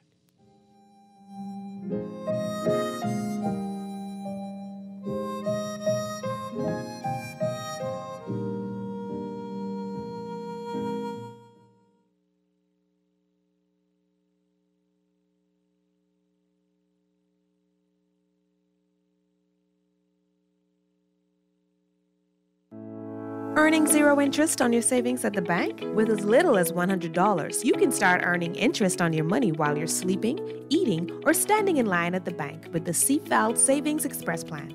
Ready to invest? Start by putting $1,000 into our mutual funds and earn interest there too. Because at CFAL, your interest is our interest. Visit CFAL.com to start now. CFAL, growing wealth for future generations of Bahamians. At Western Union, we have different sending options for you to use the one that fits you best. You can send money directly to bank accounts around the world, or for cash pickup by visiting our agent locations. Or you can also start your money transfer in our app and then pay cash in store. Look for an agent location near you, or download our app and send money to your loved ones abroad. Wherever you're headed, the Custom Computers Know-How team is standing by to help guide you in the East and the West. We now have 2 convenient locations on Patton Street in Palmdale and our newest store in the Caves Village Shopping Plaza through the Blake Road entrance. Discover the latest products by top international brands and the knowledge you need to unleash tomorrow's technology today. Drop by Custom Computers out east or out west. We're open Saturdays from 10 till 4. Imagine driving your dream car, doing all the things you never thought you could, like perfecting your parallel parking skills or picking up your date. Everyone loves to dream. Stop dreaming. Start driving with a brand new offer from Scotiabank. With an auto loan from Scotiabank, benefit from no payments for up to 2 months, a low interest rate up to 9 years to repay, and free insurance for the first year up to 2.5% of the loan amount. Promotion ends June 30th, 2022. Stop dreaming and start driving today with an auto loan from Scotiabank. This is Guardian Radio 96.9 FM. Fresh news, smart talk, all day.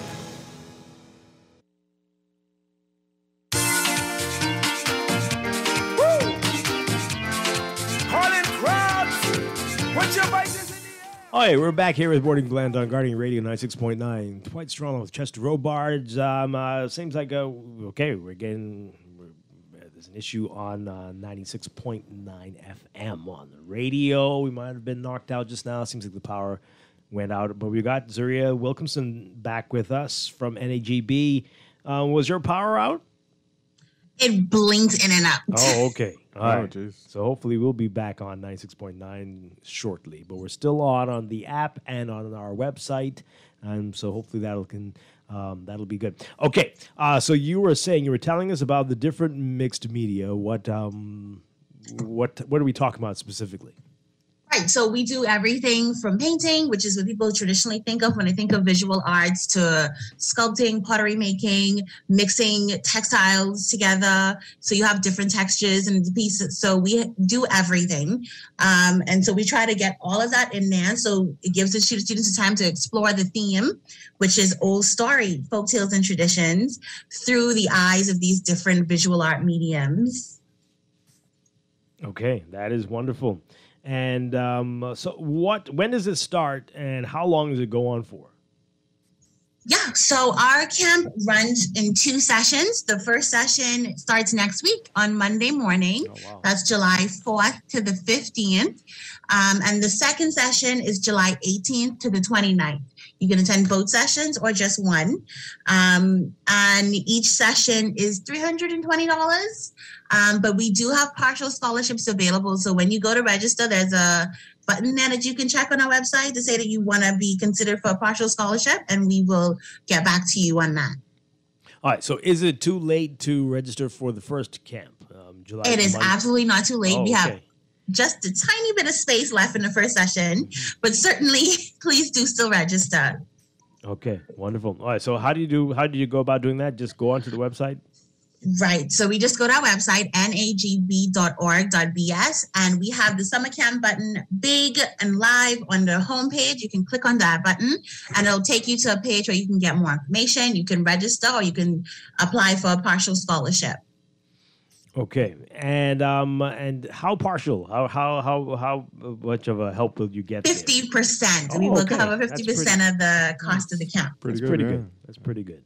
And this includes materials and everything you need for the... Yes, so it includes every single piece of material you need to participate in the camp. You also get T-shirts to wear at camp. You get lunch and snacks. We do have vegan options if you have dietary restrictions on our lunch menu. And so everything you need to participate is available. It's included in the fee. We only ask that the students bring a refillable water bottle so we can keep you hydrated throughout the day. All right. And what are the times? The time is 9 a.m. to 3 p.m., but we know parents have to go to work, so we start drop-off from 8:15, and you can pick up as late as 4 p.m. Now, you're talking about scholarships. It sounds like school, but so is there an end of camp exam or something? What happens? It's not. I know it sounds really structured because it have to be really organized, but once the camp starts, the students don't notice the structure. It's a very creative environment. It's an outdoor camp. We have a very beautiful campus, outdoor garden, sculpture park, and so the kids get to work in nature. It's guided instruction. So the teachers are there only to provide guidance and help them explore those mediums through the eyes of the theme. But there's not as rigid as the classroom structure. There are no exams, won't be tested on anything. But the pieces that the students create will be included in an exhibition. So what we do at the end of summer camp is after they've created all these beautiful things, instead of taking them home and sewing them in a box somewhere, we put them on display at the galleries. We do a big exhibition with all the students' work at the end of the camp. And you can bring your family to that. You can bring your auntie to come and see the work that you did and be like, I did that. That's in a museum. That is wonderful. And the students will be selling them as well? Well, what the students do with their work is absolutely up to them, but we don't sell their work for them. All right. So you all have been doing summer camps for a little while now, right? Right. Yeah. So have you seen artists come out of this who are now dedicating their time to art, part-time or even full-time? Are you seeing that now? Absolutely. We've had students go in our camp from the young age of 5, and some of them are now art students away at college. We've had students from the camp who then come back from college and work at the camp and try to instill that in the new generation. You have students who have worked in the camp and come back and get jobs at the gallery. Wow. So it is a process. It is over time. And our main goal is to instill the love of art. Even if you don't go and study art afterwards, art gives us problem solving abilities. It helps us see creatively, no matter what field you're in. That's always a benefit, something that you want to have. So the skills that you get from studying art, from working in the creative field, is just limitless. You can take that into any area of your life and you would be better off. Yeah, absolutely.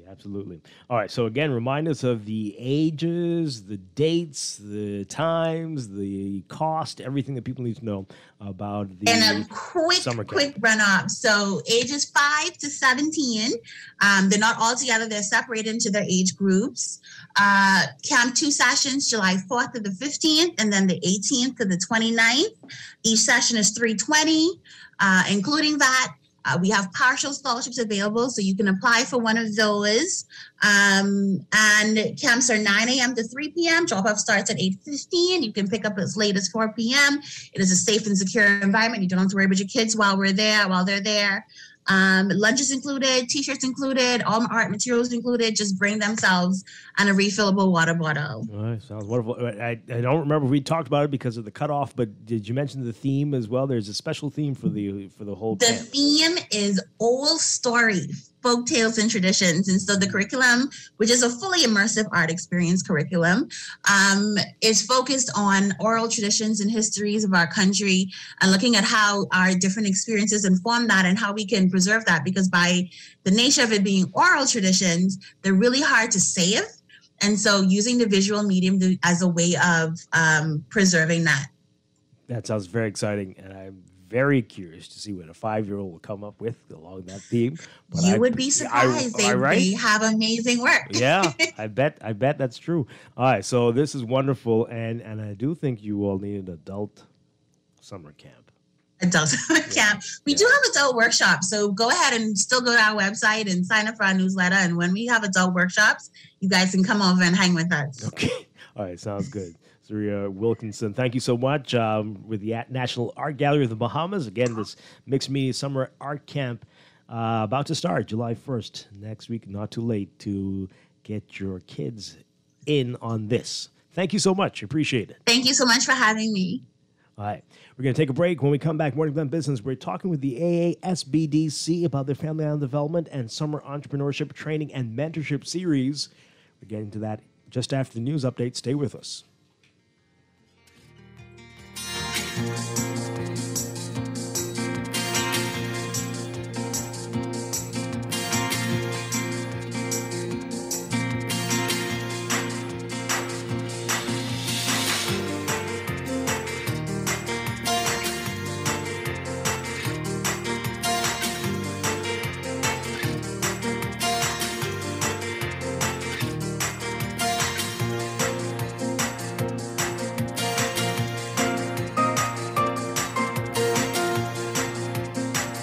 This is Guardian Radio, 96.9 FM, Nassau, Bahamas. FM. The views and opinions of the hosts and guests are their own and do not necessarily reflect the position of the management and staff of Guardian Network. Wake up, it's a new day. Wake up, it's a new day.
Good morning and welcome to Morning Blend Business on this Wednesday, June 29th, 2022. Welcome back to our Morning Blend listeners. Once again, I'm Dwight Strachan along with Chester Robards.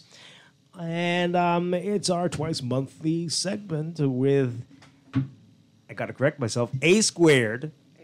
SBDC. Well, it is easier to say than AA. The Access Accelerator is here, that Small Business Development Center. And we've got some people who I haven't seen in studio, even though we talk to them often.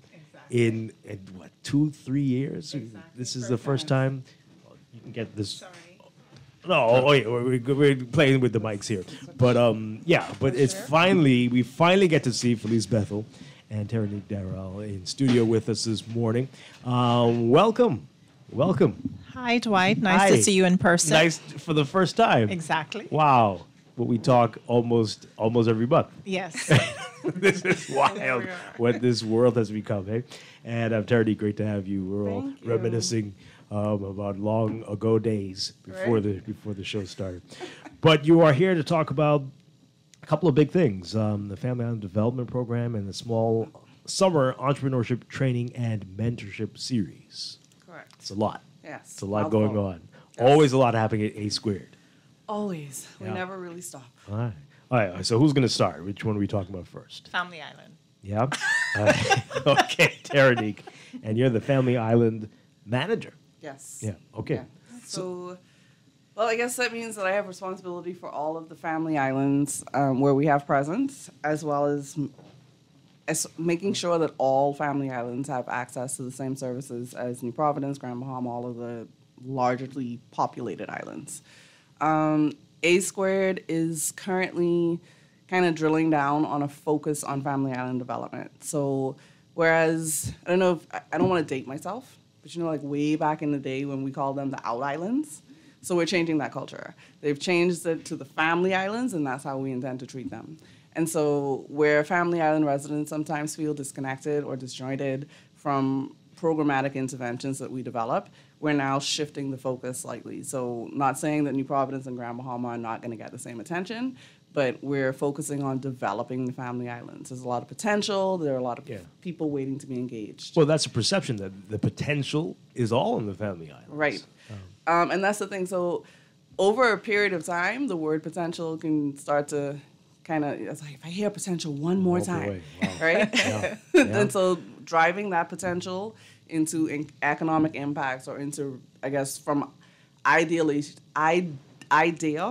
to reality. Yeah, that's always a challenge. Yeah. All right. So what are we seeing? What are the types of ideas that you're hearing from people out there, entrepreneurs on the family islands? What do they need from Nassau, from people like A squared and SBDC? Well, there's always a focus on farming and fishing. I think just because those were the industries that produced most impact on the family islands.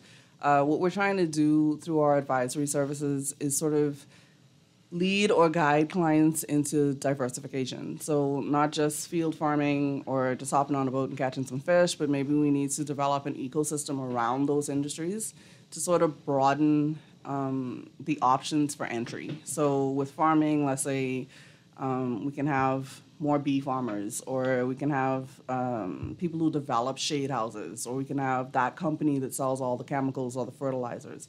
So you don't necessarily have to be in the field all day, but you can contribute to the ecosystem by opening other businesses that partner or that are interdependent on each other. So I think that is one of the greatest things that we're doing with the development initiative, is sort of creating the ecosystems around the industries. Tell us more about that, how that works exactly. And if you have an idea, how did you get it from, as you said before, the idea, the potential, to something more concrete? Well, I mean, it's a process, and it varies for different people. Some people are further along the process. Some people, everything's kind of still in their head. Other people have started, so they have some sweat in the game. But we have advisory services and an advisory team. So our advisors will meet with clients one-on-one on their level, wherever they're at, and then sort of guide them to what services are necessary or relevant at that time. So if it's still all in your head, you're having an advisory session, that advisor is telling you, okay, well, based on what we know about market demand, that might not be a good idea right now. Let's develop it into something else. Let's pivot. Let's see what else is out there that you can enter the market or the industry and actually be successful. If you've started a business plan, we have a business plan writer program. So that writer that's engaged with A Squared can help you to develop your plan to the point where when you present to financial institutions, you're actually ready. If you have already done that and you're ready to access capital, we have training programs. So now you have to understand daily operations or how to engage customers or what your target market is, all of these things. So it depends kind of where that person is in their development stage, where we kind of step in with a helping hand, so to say. So do the Family Island initiatives have a different pipe than the rest of the entrepreneurs who are kind of come through the SBDC, or is it the same? Because I know it could be a long line, a long wait to kind of get into the SBDC. Is it a different pipe for the Family Islands? So yes and no. We do have Family Island advisors specific to certain jurisdictions. So our advisor on Andros would also be responsible for, let's say, an Exuma or an Acklands. So we've grouped islands, whether geographically or based on the population, to a specific advisor. So that advisor is responsible for their process, which helps considerably with getting through the pipeline. So I envision that you're thinking Nassau or New Providence has 10,000 clients, and then the Family Island has 3. What happens to those 3 people? So that's why we kind of developed the actual presence. That person is in the community, they're engaged with the person on different levels, and so they're able to sort of pull them through one-on-one. How receptive, we always ask that, how receptive are people to those suggestions that you make them? This might not be the right time for this might not be the right location for this. What are you getting from them?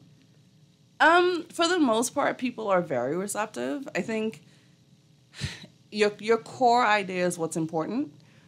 So if my core idea is to sell ice, then and this is not the community to sell. I mean, it's blistering hot outside, but maybe I can sell water, and then I can sort of expand into ice when the time is right. They're very receptive to kind of broadening their scope. We do have cases where people are like, no, I'm going to sell the ice. And even in those cases, we're here to empower and to assist. So let's start the plan. Let's have something to look at, and then maybe along the process you'll see, maybe water might be a better idea for now. All right. So tell us what is available out there. Some people just want the money, but some people do recognize that assistance in terms of expertise and advice will be good too. What can people get? Some people don't just want the money. So we have advisory services. We have training programs, and that is what my dear colleague Phyllice here is going to speak about.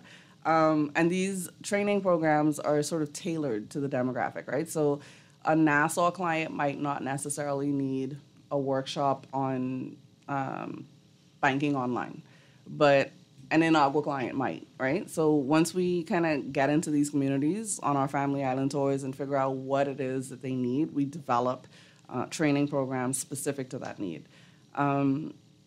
We have the Business Plan Writer program, which assists them with writing their business plans. And then we have a 3-year handshake. So even when they are funded through A Squared, almost got in trouble, for 3 years, we offer networking and mentorship and support in any way that the business might need. Well, Tehranique didn't mention it yet, but she has a unique perspective because, like Rogaine, the old Rogaine slogan, she's not only the president, but she was a client. Right? So, exactly. Yeah. So she understands the process, right? Right. So unusual example to use. I know. With 2 bald guys in there. Right?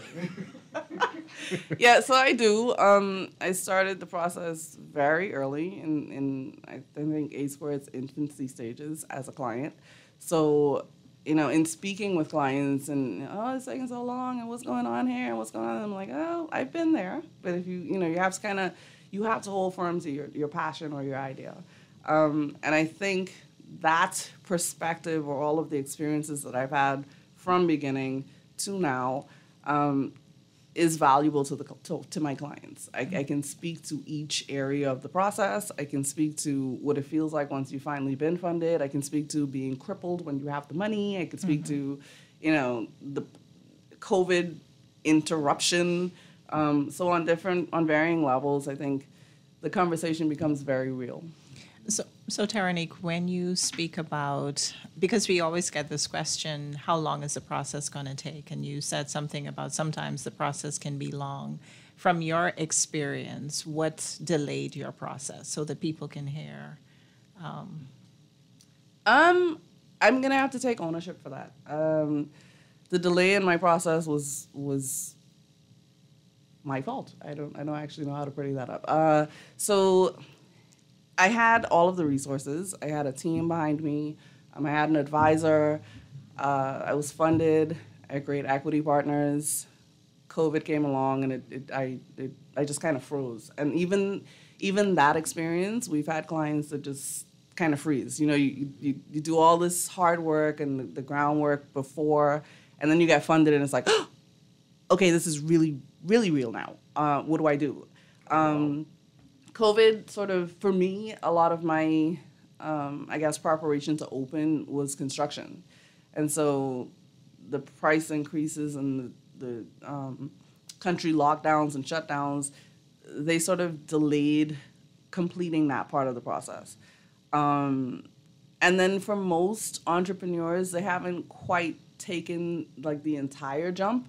And so they might have a job or, life happens. And so the delay in my process was me. There are other delays that can happen, but the delay shouldn't kill the dream. And so I'm still going. Have you heard of other people who have the same experience as you? Yes. Yeah.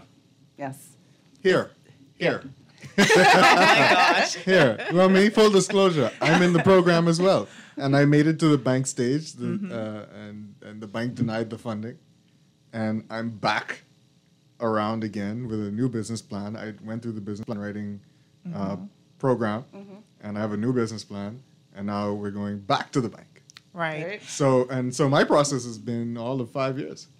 Well, the thing is, it's like an intervention. Everyone's coming with their stories, and oh boy. So the thing is, I was actually the person who sent out your application around COVID, and because of the nature of your business, the perception was maybe this business is good, but not for this time. Right. And so you had to wait for, some sort of economic rebound and more outdoor activity. People felt comfortable to, and so now that things have changed, we needed to update your plan and resend it out. So that's why we couldn't send them, the same plan before COVID, because a lot has changed since COVID. So we had to just repackage it. And believe me, I said God smiled down on me when the pandemic hit. I was like, because I would have been in the same position as Tehranique. I would have been like, wow, like this, that's it. Yep. Yeah. It's done. And see, that's a critical part of our conversations with our clients as well. I think pre-COVID, we weren't exposed to this whole, idea of pivoting or diversifying the product. And so although COVID has taught us many things, one of the better ones is that, you have a business idea, there's a core idea, and then there are things that surround that core idea that you could pivot back and forth and remain open or engage in some type of business to increase revenue. Yeah. All right, so about with the family islands right now, any success stories, any companies that you can say, well, they've done it right, that things have worked out for them in the right way? There are several. I think we just had the shipping company out of Andros. That was a great success story. It was 750. Right. Central Andros Shipping. Central Andros Shipping. 750. That's the first thing that came to mind. I was going to ask about that. Yeah. The mailboat system. Right. Yeah. So the mailboat is here. Right. So after months of doing upgrades, it's now here and ready to launch. And then we were just in Long Island. I don't know if you want to highlight a few of the clients. Yes. All right. Again, we do a family island tour. So we visit the islands where we have representation, and we just returned from Long Island on Saturday. And we had an opportunity to meet a lot of our funded clients. So Long Island boat rentals. And we actually had an opportunity to go on the boat. I was not dressed for that, but I did it anyway. And so we got to engage with a client that was funded in the earlier stages of the program. How many boats they have now? They have 9 boats now. Wow. Okay. Yeah, and we saw sort of the growth across their relationship with us, and now they're ready for expansion. And so, they had a microloan, they had a grant with a loan component. They're about to finish paying off their loan, and so they can now come back to the table and say, listen, you gave us this 1 boat, now we have a fleet of 9, and we want to increase that to 12. And that is where they started at 1 when they 1 came, boat. and from 1 to 9. Right. That's pretty impressive. Right. I know, it's really exciting. Yeah, that's good. That's good. So that's encouraging. Encouraging. So what would you say to people who are here thinking about going to the Family Islands, think they have an idea, or on the Family Islands right now and are feeling stuck or don't know what to do now with this idea they've sat on for years? For Family Island residents that are in New Providence, go home. Oh my! You have to go home. So what I think happens, especially with Family Islands and their younger population, there's this, okay, I can't find a job, so I'm going to go to New Providence. Which doesn't necessarily always work out. I mean, because there are Masuvians that are here that can't find a job. Among many other people. Exactly. And so you might have this sort of, I think all of us at heart, and this may be presumptuous, but I think all of us at heart are entrepreneurs.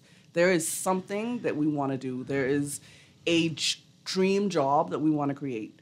A lot of externalities impact that. So, I need to pay my light bill. I can't be out there struggling. I'm not really a hustle type of person. I don't know how to run a business. So there are all these things to sort of just stay on this job or just look for a job because it's comfortable. It's crippling, but it's comfortable, right? And so for Family Island residents, for a long time, there's been sort of this brain drain where even if you had potential, I'm going to look up a synonym for potential, so I stop saying that. Even if you had potential, you felt like you had to come to New Providence to actuate it, which is not the case. There's been varying degrees and I guess a sort of leveling up on Family Island focus. And I think moving home or going back home can impact how your island or your community is developed because you increase the need. You shine a spotlight on a gap. A Squared comes in and we help you develop that idea. But if you're gone, you can't. This is not one of those things that you can do remotely. For Family Island residents on the Family Islands, let's move from sort of keeping this idea in our heads to sharing it with the right people, and we have the right team. We have all the resources. We have the expertise. Let's start development. We're not developing in a bubble. We're developing people.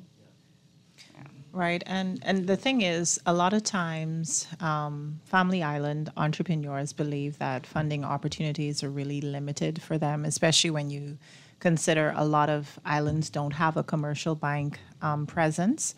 And so what we've been working on is partnering with some of our FI partners and basically coming up with a way where they would feel comfortable lending to our clients, but they can be assured through maybe merchant services that these loans will be repaid because they don't have a physical presence where somebody can walk in with a loan payment. And so we're expanding our funding partner pool, and a lot of them have a focus of Family Island development. Okay. All right. So who do they contact? How do they contact? What do they need to do if they want to reach out? Okay. So they can, anybody who wants to register for A Squared Access Accelerator, they can go to our website, www.accessaccelerator.org. If they see information on the website that they don't understand and they need to speak with someone, they can call 359-0626 or 359-2394. They can also engage us via email, helpdesk@sbdcbahamas.com. Okay, you want to respond to this text here? This person says here, the problem with SBDC is that they never improved an operating structure. The sole focus from 2018 has been on onboarding as many people as possible. It makes you think the number of registrants is the foundation of their business model. People were complaining from the start, but they kept opening more and more offices. Okay. It's clear the political objective was more important than the results. I don't take any responsibility for the delay in my process. That's a cop-out. It's totally ignoring problems with the process in general. This thing about surprising registrants with the date of their pitch day is complete nonsense. Okay, so this person might have had a bad experience, but let's talk about that. What do you say to some of their Well, I'll take part of it. So the thing is, before SBDC, Access Accelerator, a lot of entrepreneurs did not have anywhere to take their business proposals, right? So we created a place where people can walk in with an idea, a business proposal, and say, help me get this business funded. We had an open door policy, which meant thousands of people who didn't have an opportunity before came knocking. And so I don't know that the goal was to reach a certain number of clients, but definitely to meet whoever approached us, right? Can we talk about how many funded clients we have? So, okay, so we have about 1,924 clients who've accessed $72.2 million in grant, loan, and equity funding. And so that's how Say many that people. number again? 1,924 entrepreneurs who've accessed $72.2 million in funding across, Nassau, the Family Islands. 54% of the funding went to New Providence-based businesses. The other percentages are shared among the Family Islands. So there was no preferential treatment. Women-led businesses actually outnumber men in terms of receiving funding. So, yeah. I mean, the thing is, we have an initiative that's designed to help as many people as possible, right? And so if somebody approaches us with a viable business idea, and your objective is to serve your community, improve your lifestyle, actually increase employment levels throughout the country, whatever, we're going to put all of our resources behind you to help you succeed. Some people may not succeed. They may decide, you know what, this is too hard, and that's fine. So some clients, we can start the journey with them and they decide to take a pause. But if they decide to come back, we will carry them the rest of the way. But the idea is not to help clients for political gain. There's so many success stories we don't even talk about.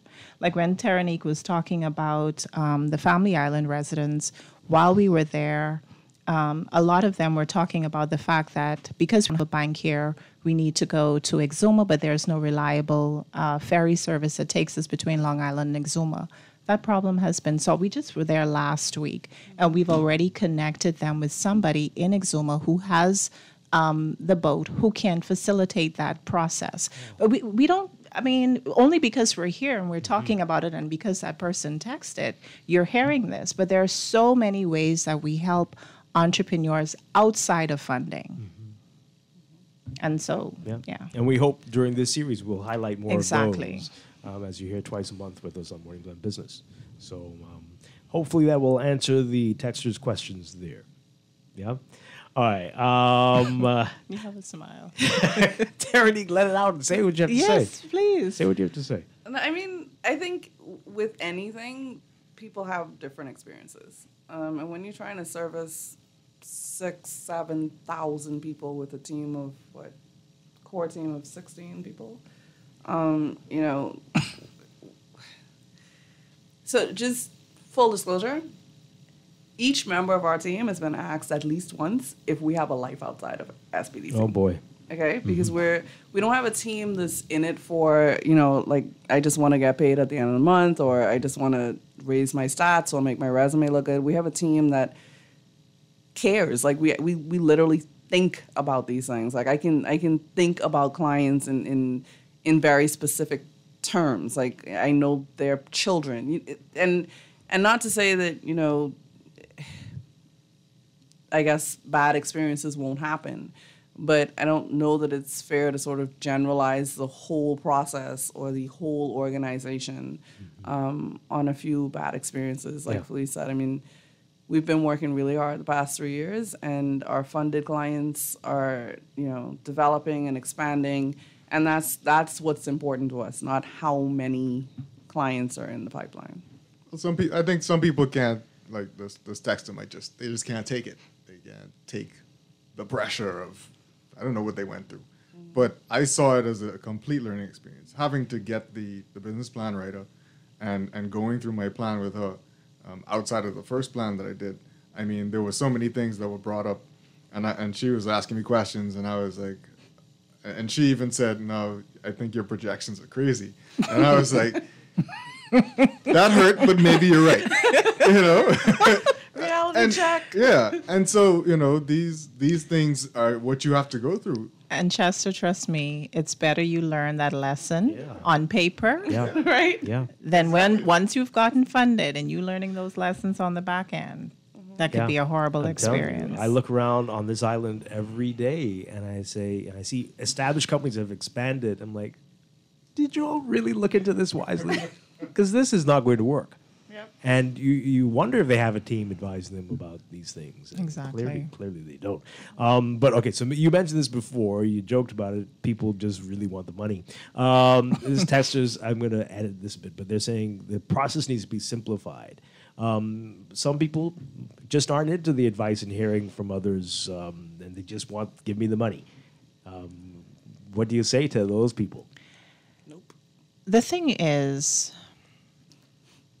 the idea is to help as many clients as possible. However, we are stewards of the government's money, and we're stewards for our financial institution partners. So there is some screening that has to be done to determine that this is a legitimate business owner approaching us for funding. And so there are things you have to provide, like your business license. If you're not licensed to do business, then you're not able to be assisted. We can help you to get your business license, but that will delay your funding process. You need a business plan for a lot of our loan programs. If it's a grant-only program, it can be a 3 or 5 page executive summary. That's fine. And then there are KYC documents that's required by any financial institution: your passport, photo, driver's license, national insurance card, proof of address, and that is pretty much it. To add to that, in my experience, like even now, I'm waiting on getting some documents back from the government, and that's taken a long time. So a lot of the time that's being taken, sometimes it's yourself as the business owner.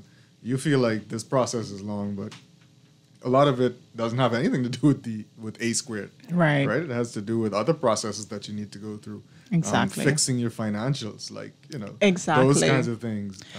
Figuring that out. And when you talk about fixing your financials, a lot of existing business owners, when they come to us for funding, they've kept no financial records. And so now we help them, we assign a BICA accountant to help them prepare at least 2 or 3 years of historical financials so the financial institutions can see what your track record has been. But if you haven't been keeping records, obviously that's going to take some time to put this stuff together, in order to be presented. Yeah, well. All right, let's take a break. When we come back, we'll get into the, you will call it SET, is that right? Yes. Summer Entrepreneurship Training and Mentorship Series. We're going to get the details about that after the break. This is Morning Blend Business on Guardian Radio 96.9.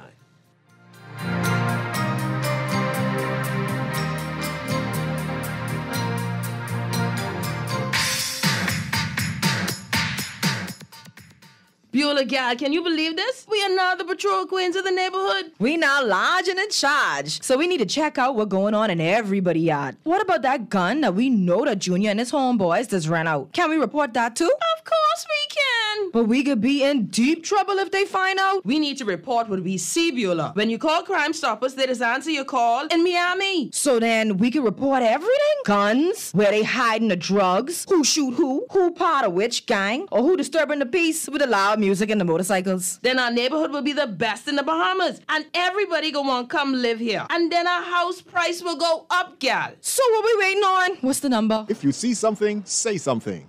Let us all pitch in and stop the crime before it's your time. Call 328-8477 from Nassau or 242-300-8477 from the Family Islands. Or text us through the Crack Crime Bahamas app. Stop the crime before it's your time.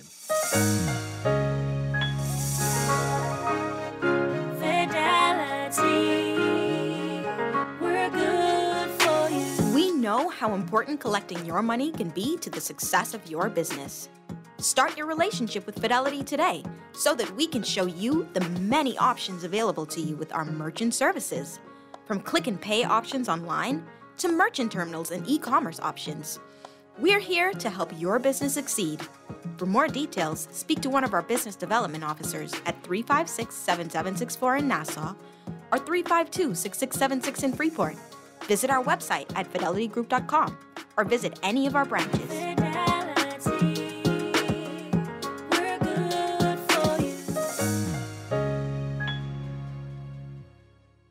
The Access Accelerator Small Business Development Center is here to help small businesses throughout the entire Bahamas.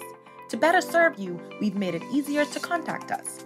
Call 461-7232, WhatsApp 359-0626 or 359-2394, email helpdesk@spdcbahamas.com, or submit a ticket when you visit our help center at accessaccelerator.org.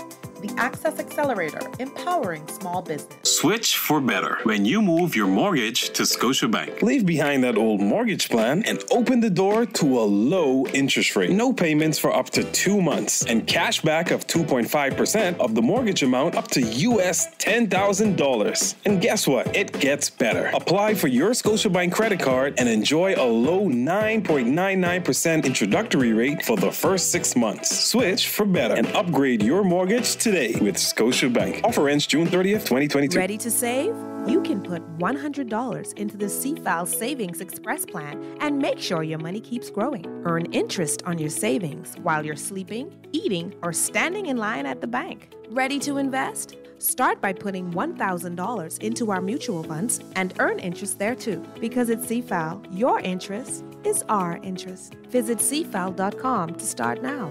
CFAL, growing wealth for future generations of Bahamians. Switch for better when you move your mortgage to Scotiabank. Leave behind that old mortgage plan and open the door to a low interest rate. No payments for up to 2 months and cash back of 2.5% of the mortgage amount up to US $10,000. And guess what? It gets better. Apply for your Scotiabank credit card and enjoy a low 9.99% introductory rate for the first 6 months. Switch for better and upgrade your mortgage today with Scotiabank. Offer ends June 30th, 2022. The Access Accelerator Small Business Development Center is here to help small businesses throughout the entire Bahamas.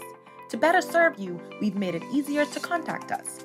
Call 461-7232, WhatsApp 359-0626 or 359-2394, email helpdesk@spdcbahamas.com, or submit a ticket when you visit our help center at accessaccelerator.org. The Access Accelerator, empowering small business.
It's time for your morning business report brought to you by CFAL. The National Insurance Board needs to expand its investment portfolio beyond government securities and small foreign bonds. That's according to the recent actuarial report. Earlier this week, Guardian Business reported that the 11th actuarial evaluation of NIB as of December 31st, 2018, recommended that NIB develop clear financing and funding objectives in order to ensure the sustainability of the fund and its obligations to deliver benefits. But with government bonds representing the majority of NIB's investments and less than 10% in overseas investment, the actuarial report said diversification is a way of reducing the overall risk of the portfolio and can be carried out in both the local and foreign portions of the portfolio. Read more about that in today's Guardian Business section. Although the country is set to see an at least 80% of 2019 tourist arrivals this summer, according to data from the Caribbean Hotel and Tourism Association, it's still trailing behind other regional destinations that are projected to see higher numbers than what was recorded before the COVID pandemic. The head of customer success at Mabrian Technologies, Sonia Huerta, providing insight on travelers' booking and spending patterns based on scheduled direct flights to top Caribbean destinations between June and September 2022. Data showed that while the Dominican Republic was projected to see 8% more visitors this summer over 2019, Puerto Rico was projected to see 4% more, and Jamaica was projected to see 1% more. The Bahamas would see 20% fewer than 2019, and Barbados would see 40% less. Huerto saying that much of this could be attributed to travel restrictions that remain for unvaccinated travelers in both destinations. There's more in today's Guardian Business section as well. And countries and non-governmental organizations are coming to the realization that while the Bahamas is labeled as a high-income country, its vulnerabilities put it in a category that makes it suitable for international aid and grants that were once denied. That's according to Minister of State in the Office of the Prime Minister, Miles Larota. He told Guardian Business that the Bahamas has argued this position for some time, even the IDB, the Inter-American Development Bank. The IDB's president, Mauricio Claver-Caron, contending that at the start of his tenure that he would advocate for the changing of the metrics that determine whether or not the Bahamas gets aid from countries and agencies across the world. Larota, who has responsibility for disaster preparedness and emergency response, saying yesterday that bilateral meetings during last week's Commonwealth Heads of Government meeting in Rwanda revealed to the Bahamas' delegation that the understanding of this country's vulnerabilities versus the perceived income bracket is beginning to sink in. And the Bahamas has signed an agreement with the Food and Agriculture Organization, the FAO, for development of a digital territorial village for Luthra that will drive agribusiness between rural and urban communities. According to a statement from the Ministry of Agriculture, Marine Resources, and Family Island Affairs, the hub will provide apps and e-commerce solutions to boost agricultural development on the island. The agreement is part of the FAO's 2022-2026 country program framework, which allocates $200,000 in assistance to this country. The agreement was signed by Minister Clay Sweeting and FAO Representative Dr. Crispin Morera. That is your Morning Blend Business Report, brought to you by CFAL, growing wealth for future generations.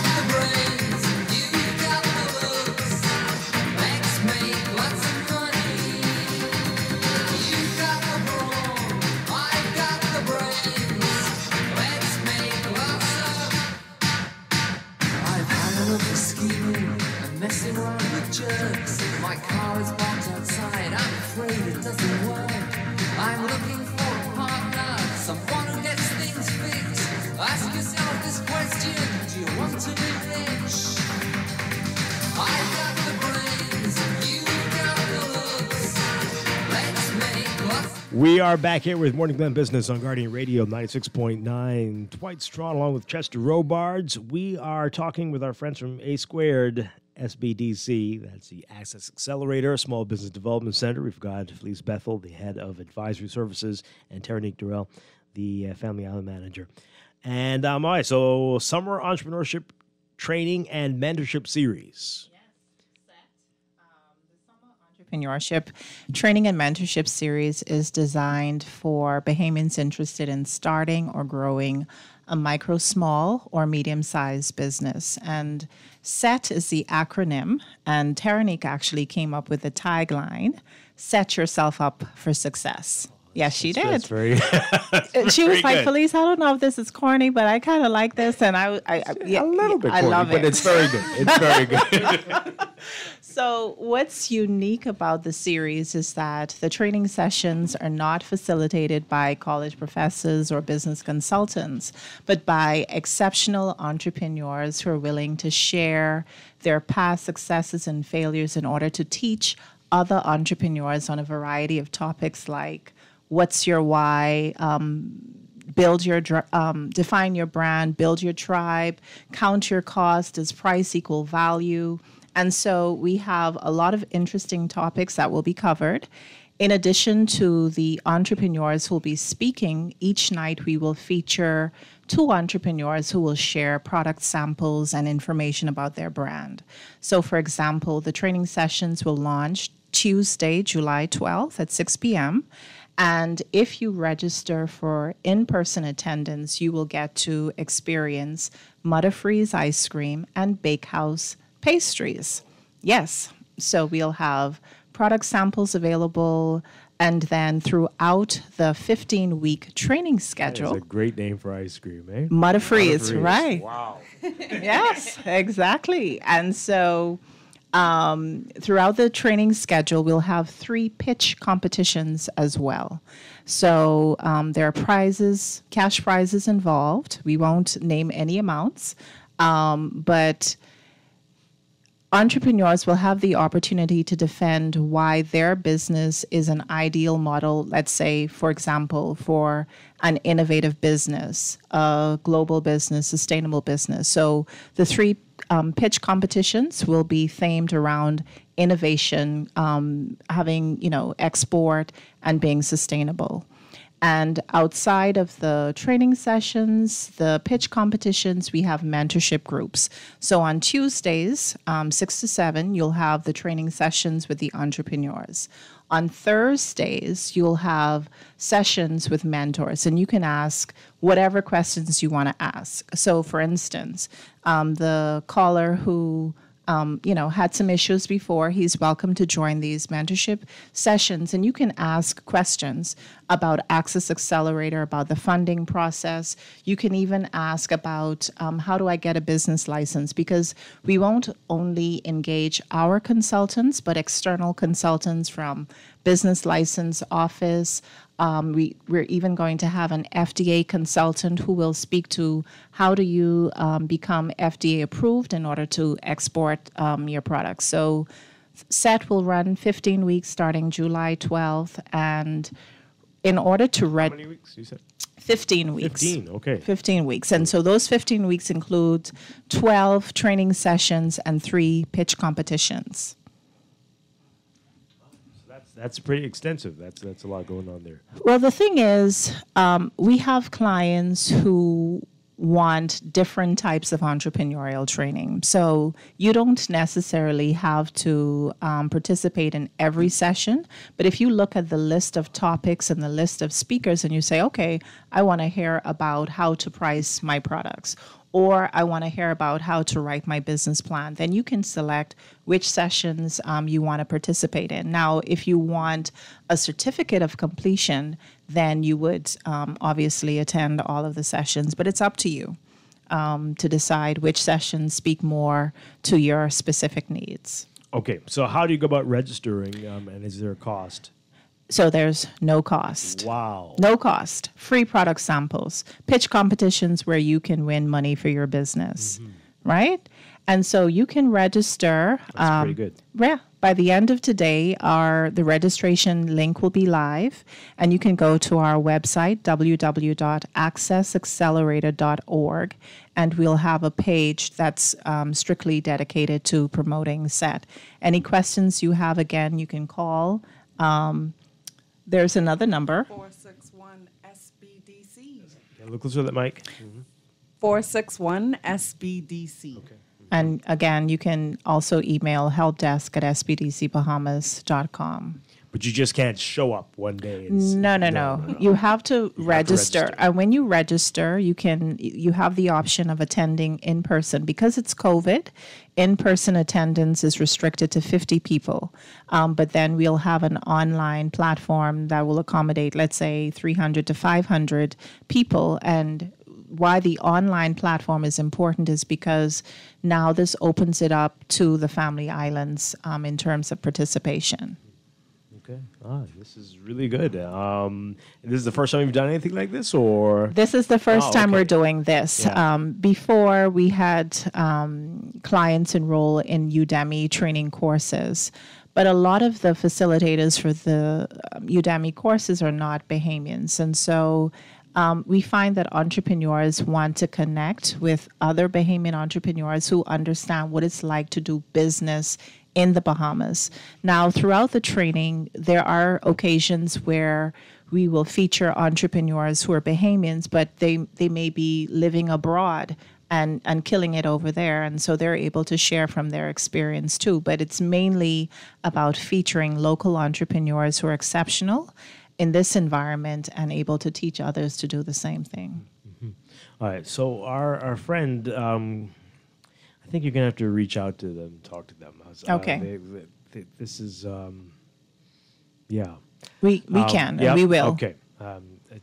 This is. Do you have a number you can share with us? I'll share the number, and Okay. you can reach out to figure out what happened there, because they're insisting their plan was good, and this process for them was challenging.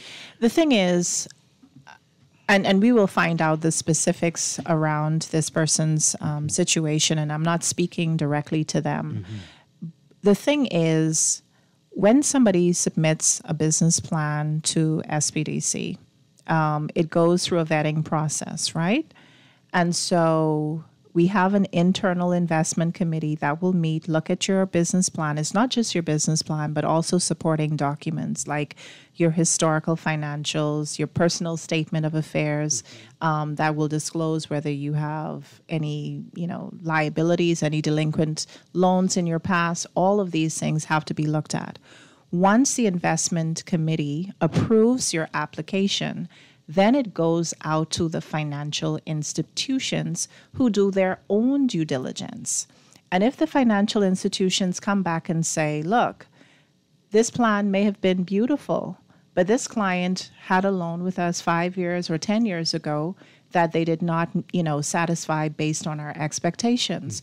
Or maybe the business plan speaks to the fact that their products on SuperValue shelves, they went and they checked, and there's nothing on SuperValue shelves. And they spoke. So, you can have a great business plan in writing, but there are lots of due diligence checks that will happen with SBDC and even after SBDC. And we don't have the final say. It's the financial institutions who, in the end, say yes or no. Right. We are willing to fund this business. Now, once they say yes or no, we will then guarantee the loan or the funding. Now, we were talking off air about this. I think people need to understand that as well, that there are some areas that are saturated, that you don't need any more of this type of business on this island or anywhere in the country. Exactly. So sometimes, again, too, you can have a great business idea, but it may be difficult getting funding for a beauty supplies store or a hair salon. You will have to really demonstrate why in this saturated market, why your offering is so unique that the market is going to respond favorably to you. Yeah, no, I was looking at the response from this texter, but y'all probably need to talk to them. Yeah, we definitely will. We'll reach out. Yeah, because. Real-time responses here. Okay, but yeah, you will connect with them afterward. Any other, you said beauty supplies, any other sectors that right now might not be the best time to get into that business? The thing is, like landscaping, car rental businesses, beauty supplies, any sort of traditional business, you have to, I wouldn't even say that it's impossible to get funding. The challenge is you have to demonstrate why what you're offering is unique, that you're not copying 10 or 100 other competitors. That is what the challenge is. As long as you're able to demonstrate, okay, well, my barbershop, we offer home service. So we will come to your home and cut your hair. You know, some elderly people, because of COVID, they don't feel comfortable coming out. We will drive to you. Or we have like a ramp. So if you're disabled, you can, access our facility easily. So those are the kinds of ways that you have to differentiate yourself. And whereas, generally speaking, a financial institution may say, no, we don't need another barbershop, but because you've presented something so unique, they will reconsider and say, okay, we'll take a chance with this one. Yeah. And I'm sure your physical location, geographic location makes a difference as well. Big time. Like this is needed, but you've got 10 right around where you want to put your store or something like that. And the thing is, so you have the example of saturation. I remember when I first started as a consultant, one of my first clients wanted to open a beauty supply store. And the first line in the business plan that she wrote was that her beauty supply store was going to be the best in the world. But the beauty supply store was on an island with less than 500 people. So again, you have to present something that's realistic. And if your beauty supply store is on a small island, if you're only catering to that community, then your sales has to match that. And not everybody is going to buy from you. Some people are going to order online. And so you just have to be very realistic in terms of what it is that you're trying to do. Well, okay.